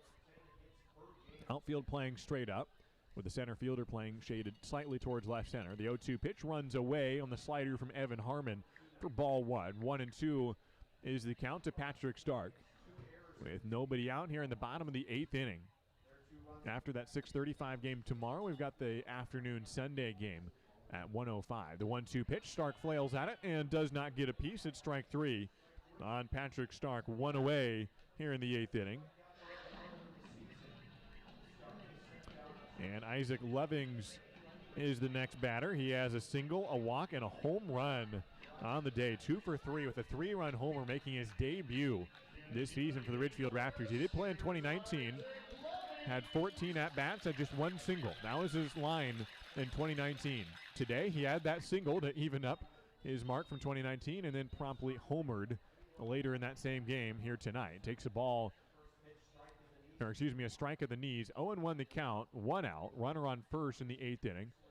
Lovings from Pacific University had 6 home runs this spring for the Boxers and 1 already for the Ridgefield Raptors. The 0-1 is inside and hit him in the back. And he's going to go down to first base. He looks fine, doesn't seem to be any pain. I don't think it was intentional. After all, it was on the second pitch, so I don't think they're trying to cause any damage or any unnecessary drama here. I think it just got away from Evan Harmon, and it's a hit by pitch, first of the day for either team. And Isaac Lovings is on to first base. Brooks Dyer is next up with a walk, a fly out.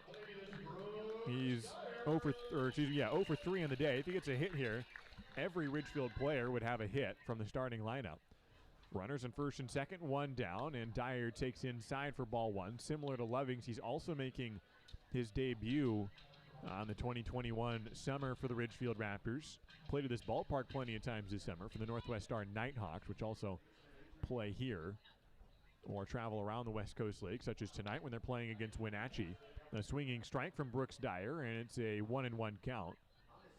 The team that Dyer would have been perhaps starting at shortstop for trails Wenatchee 12-4 right now up in Wenatchee. He thought he was going to be making that trip and then got the call. He's joining the Raptors here and getting the start at first base tonight.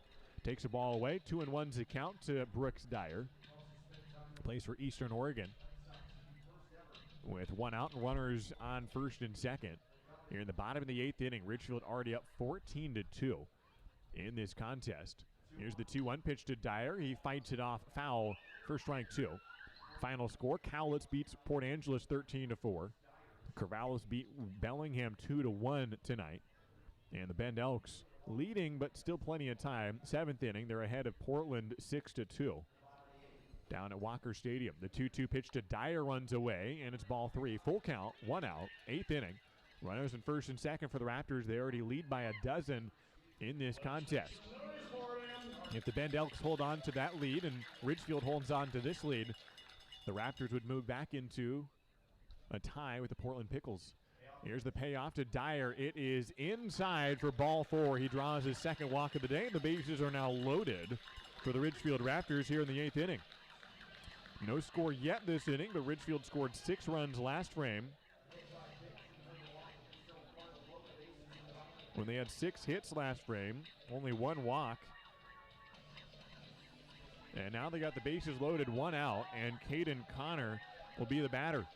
Luckiest man on the team. He just always comes to the plate with the bases loaded. Had 1 game earlier this year where he came up with the bases juiced 3 times in 1 game, and then had bases loaded 2 times in the next game, and 1 more time the game after. He's got bases loaded for the first time today. He has 3 singles in the ball game. First pitch to Caden. He loops it into right field or left field. High hit ball to get into foul territory and will land in the field of play, but in foul territory. And it'll be a foul ball. 0-1's the count to Caden Connor. Has made Cal State Fullerton proud with his 3 hits today. He loved Rick Vanderhook, the coach that finally finished out his career at Cal State Fullerton, but he's perhaps even more excited for the new coach, Jason Dietrich. He's one of the few guys who would really mesh well with both. They're very different styles of coaches, but he gets along with both. 0-1 count, and the pitch is on the outside edge, 0-2. Vanderhook's kind of the old school guy, and Dietrich's kind of the energetic youngster. I don't know if youngster's the right word, but younger compared to Vanderhook, and brings a lot of energy. He was just talking with Caden, called him up a couple days ago, and they've gotten on the right foot. Good relationship between those two, and Caden will go back down to Fullerton and play for Dietrich this spring, his third year in Fullerton. He has an 0-2 count here from Harmon. Swings and puts one into left center field. That's going to score at least 2 runs. Here comes Lovings from second base. He'll score. It already scored. McDowell might score 3. Coming around from first base, and Brooks Dyer scores. It's a 3 RBI double for Caden Connor. He's got 4 hits on the day, which ties the single game record in Ridgefield history. And the Raptors have now tied their single game mark. 17 runs. They lead at 17-2 in this ball game in the 8th inning. A 3 RBI double field. It scored Brooks Dyer from first, who becomes the 17th player to score, or representing the 17th run in this game. Caden Connor continues to make his lead in single season history in doubles. That's the 17th for Caden, most in team history. Wade Meckler's the next batter and takes a ball. 1-0 is the count. 1 away, runner on second. Ridgefield has now tied the single game record in runs scored. If Caden Connor can score, that would be the most in team history. Meckler takes a ball. 2-0 is the count. It is, however, not the most runs scored against Walla Walla. The other game, when Ridgefield scored 17 runs, was also against Walla Walla back in 2019. That one was 17-3 the final. So this could be the largest margin of victory in team history. And Wade Meckler pops one foul down the left field line. It's a 2-1 count to Wade. 1 out. 17-2 is the score. It does become the highest scoring game this season for Ridgefield by 1 run. And it also becomes the highest scoring game here at the Rourke in team history. That was set earlier this year, 16 runs against the Bend Elk. So this is the highest scoring game at this ballpark in the history of the Ridgefield Raptors. 2-1 pitch is high for ball 3. 3-1's the count with Caden Connor on second base. Wade Meckler, the batter, with a good day in his West Coast League debut. A single, a double, a walk, 3 runs scored. He's 2 for 4 in the ball game. 3 balls, 1 strike, 1 out. The pitch to Meckler is outside for ball 4, and Ridgefield is now going to bat around the order in 2 consecutive innings, and for the 3rd time today. It's John Peck, the next batter, and he's got a chance to keep on etching his name in the record books. 2 home runs, a triple. He's 3 for 5. He already has 6 RBIs in the day, which is the most in team history, breaking the record of 5 that he was already tied for first in.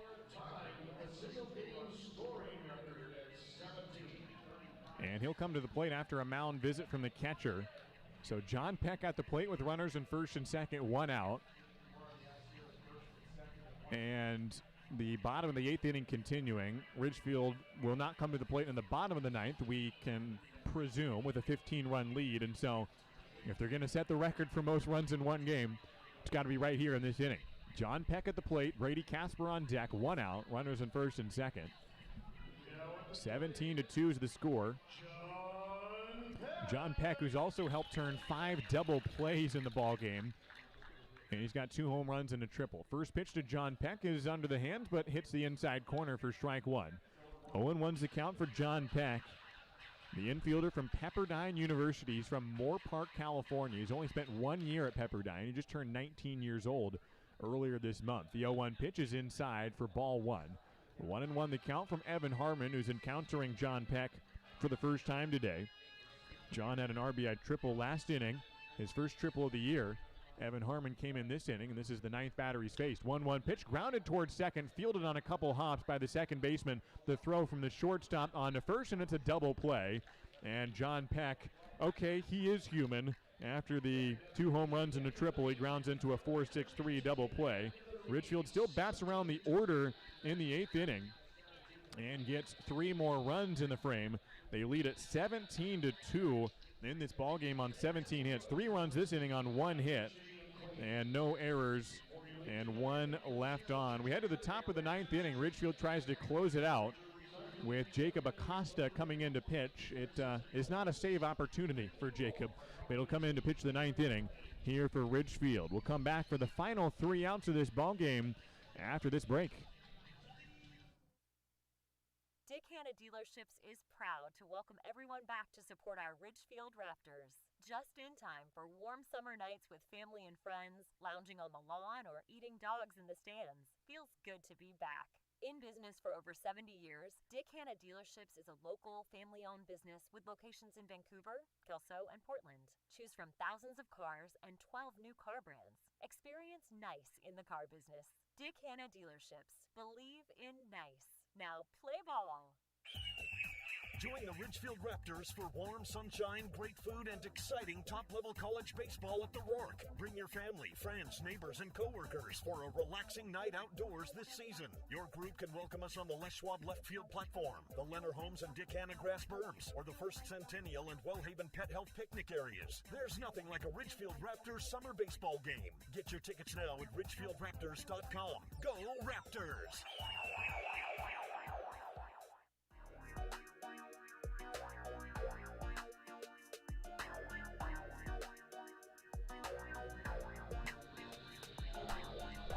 Jacob Acosta out of Cal State Bakersfield comes in the top of the 9th inning to try to hold on to a margin of no less than 15 runs. The Ridgefield Raptors scoring 5 runs in the first, 2 runs in the second, 1 run in the fourth, 6 runs in the seventh, 3 runs in the eighth. And they score an average of just over 2 runs per inning in this ball game, scoring 17 in the contest. 17-2 is the score on 17 hits, while drawing a total of 9 walks in the ball game. Needed just 1 error by Walla Walla and left 7 on base. Jacob Acosta will try to get the final 3 out of this ball game. He'll be facing the middle of the order. It'll be Seth Ryberg, Matt Clark, and Will Grimm to the bat for the Walla Walla Sweets. We've still got 2 more games in this series and 5 more games between these clubs the rest of the way. Walla Walla is on a bit of a slide, so Ridgefield could use the friendly schedule here. They've just got 1 series of the final 4 against a team with a winning record, although that one team is the team with the best record in the Corvallis Knights. That's about a week from now, that next weekend. Jacob Acosta here on this weekend on this Friday evening. That has been red hot for the Ridgefield Bats and pretty darn good for the pitchers as well. Pinch hitter for the Walla Walla Sweets, it's Colton Aragon out of Walla Walla Community College. And the Rathdrum, Idaho native takes a strike. 0-1 the count from Jacob Acosta. He's from Exeter, California, pitches for Cal State Bakersfield. After the nice day for Jet Lotus, just the 3rd pitcher used for the Ridgefield Raptors. And a fastball at 92 miles an hour is a ball. 1-1 the count from Jacob Acosta.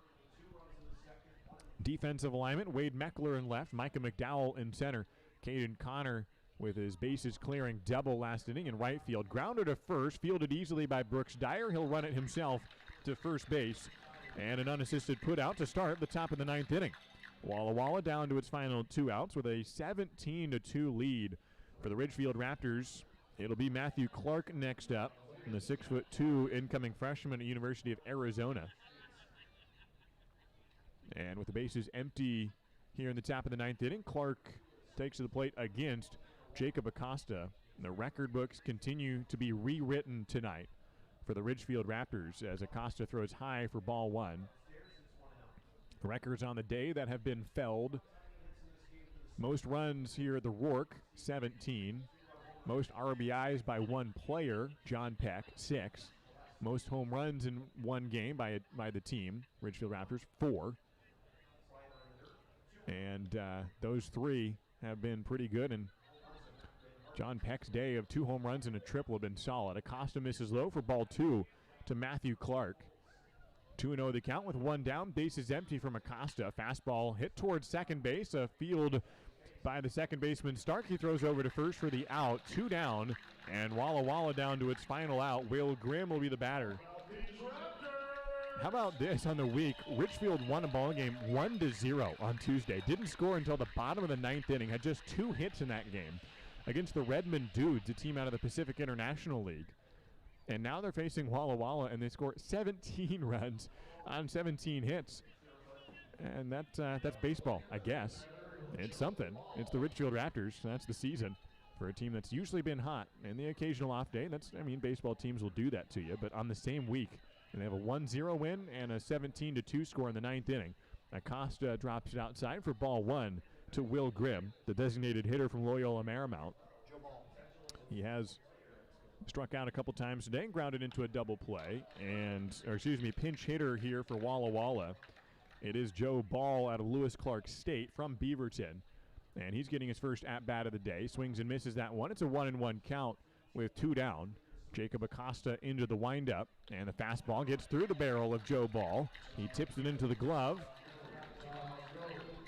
Ridgefield still at 6 strikeouts. One more would mean tacos for everybody. All 6 recorded by Jaron Hunter, the starter today. Went 5 1/3 innings, giving up 2 earned runs. Here's the 1-2 pitch. It is swung on and missed it, tagged out at the plate, and the ball game is over. A strikeout from Acosta. There is the 7th strikeout of the day, and the final score from Ridgefield. It's the Walla Walla Sweets 2, the Ridgefield Raptors 17. That's another record broken. This is the largest margin of victory in a Ridgefield Raptor ball game in team history. 15-run win for the Ridgefield Raptors, scoring 5 runs in the first and 6 runs in the 7th. And that was just part of it. Caden Connor went 4 for 6, tying the single-game record in hits. He had 3 RBIs, all on a bases-clearing double. 2 runs scored. Wade Meckler 2 for 4 with an RBI, 3 runs scored. John Peck 3 for 6, 6 RBIs, a single-game record in Ridgefield history. 2 runs scored, 2 home runs, and turned 5 double plays.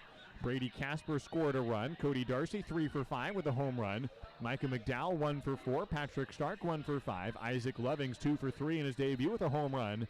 And Will Chambers 1 for 3. Jaron Hunter gets the win and improves to 3-0 on the year. Stay tuned to the Ridgefield Raptors YouTube page for our post-game interview. Try to grab John Peck after this one, after the 17-2 victory here at the Rourke. We'll come back tomorrow at 6:35 for Game 2 of the series as the Raptors improve to 21-16 on the year. Come back tomorrow, 6:35, as we continue the series with the Walla Walla Sweets. I'm Josh Warden, signing off from Ridgefield for Jason Jenish, Gus Farah, and everyone else who makes these broadcasts possible. Have a great evening, everybody. So long.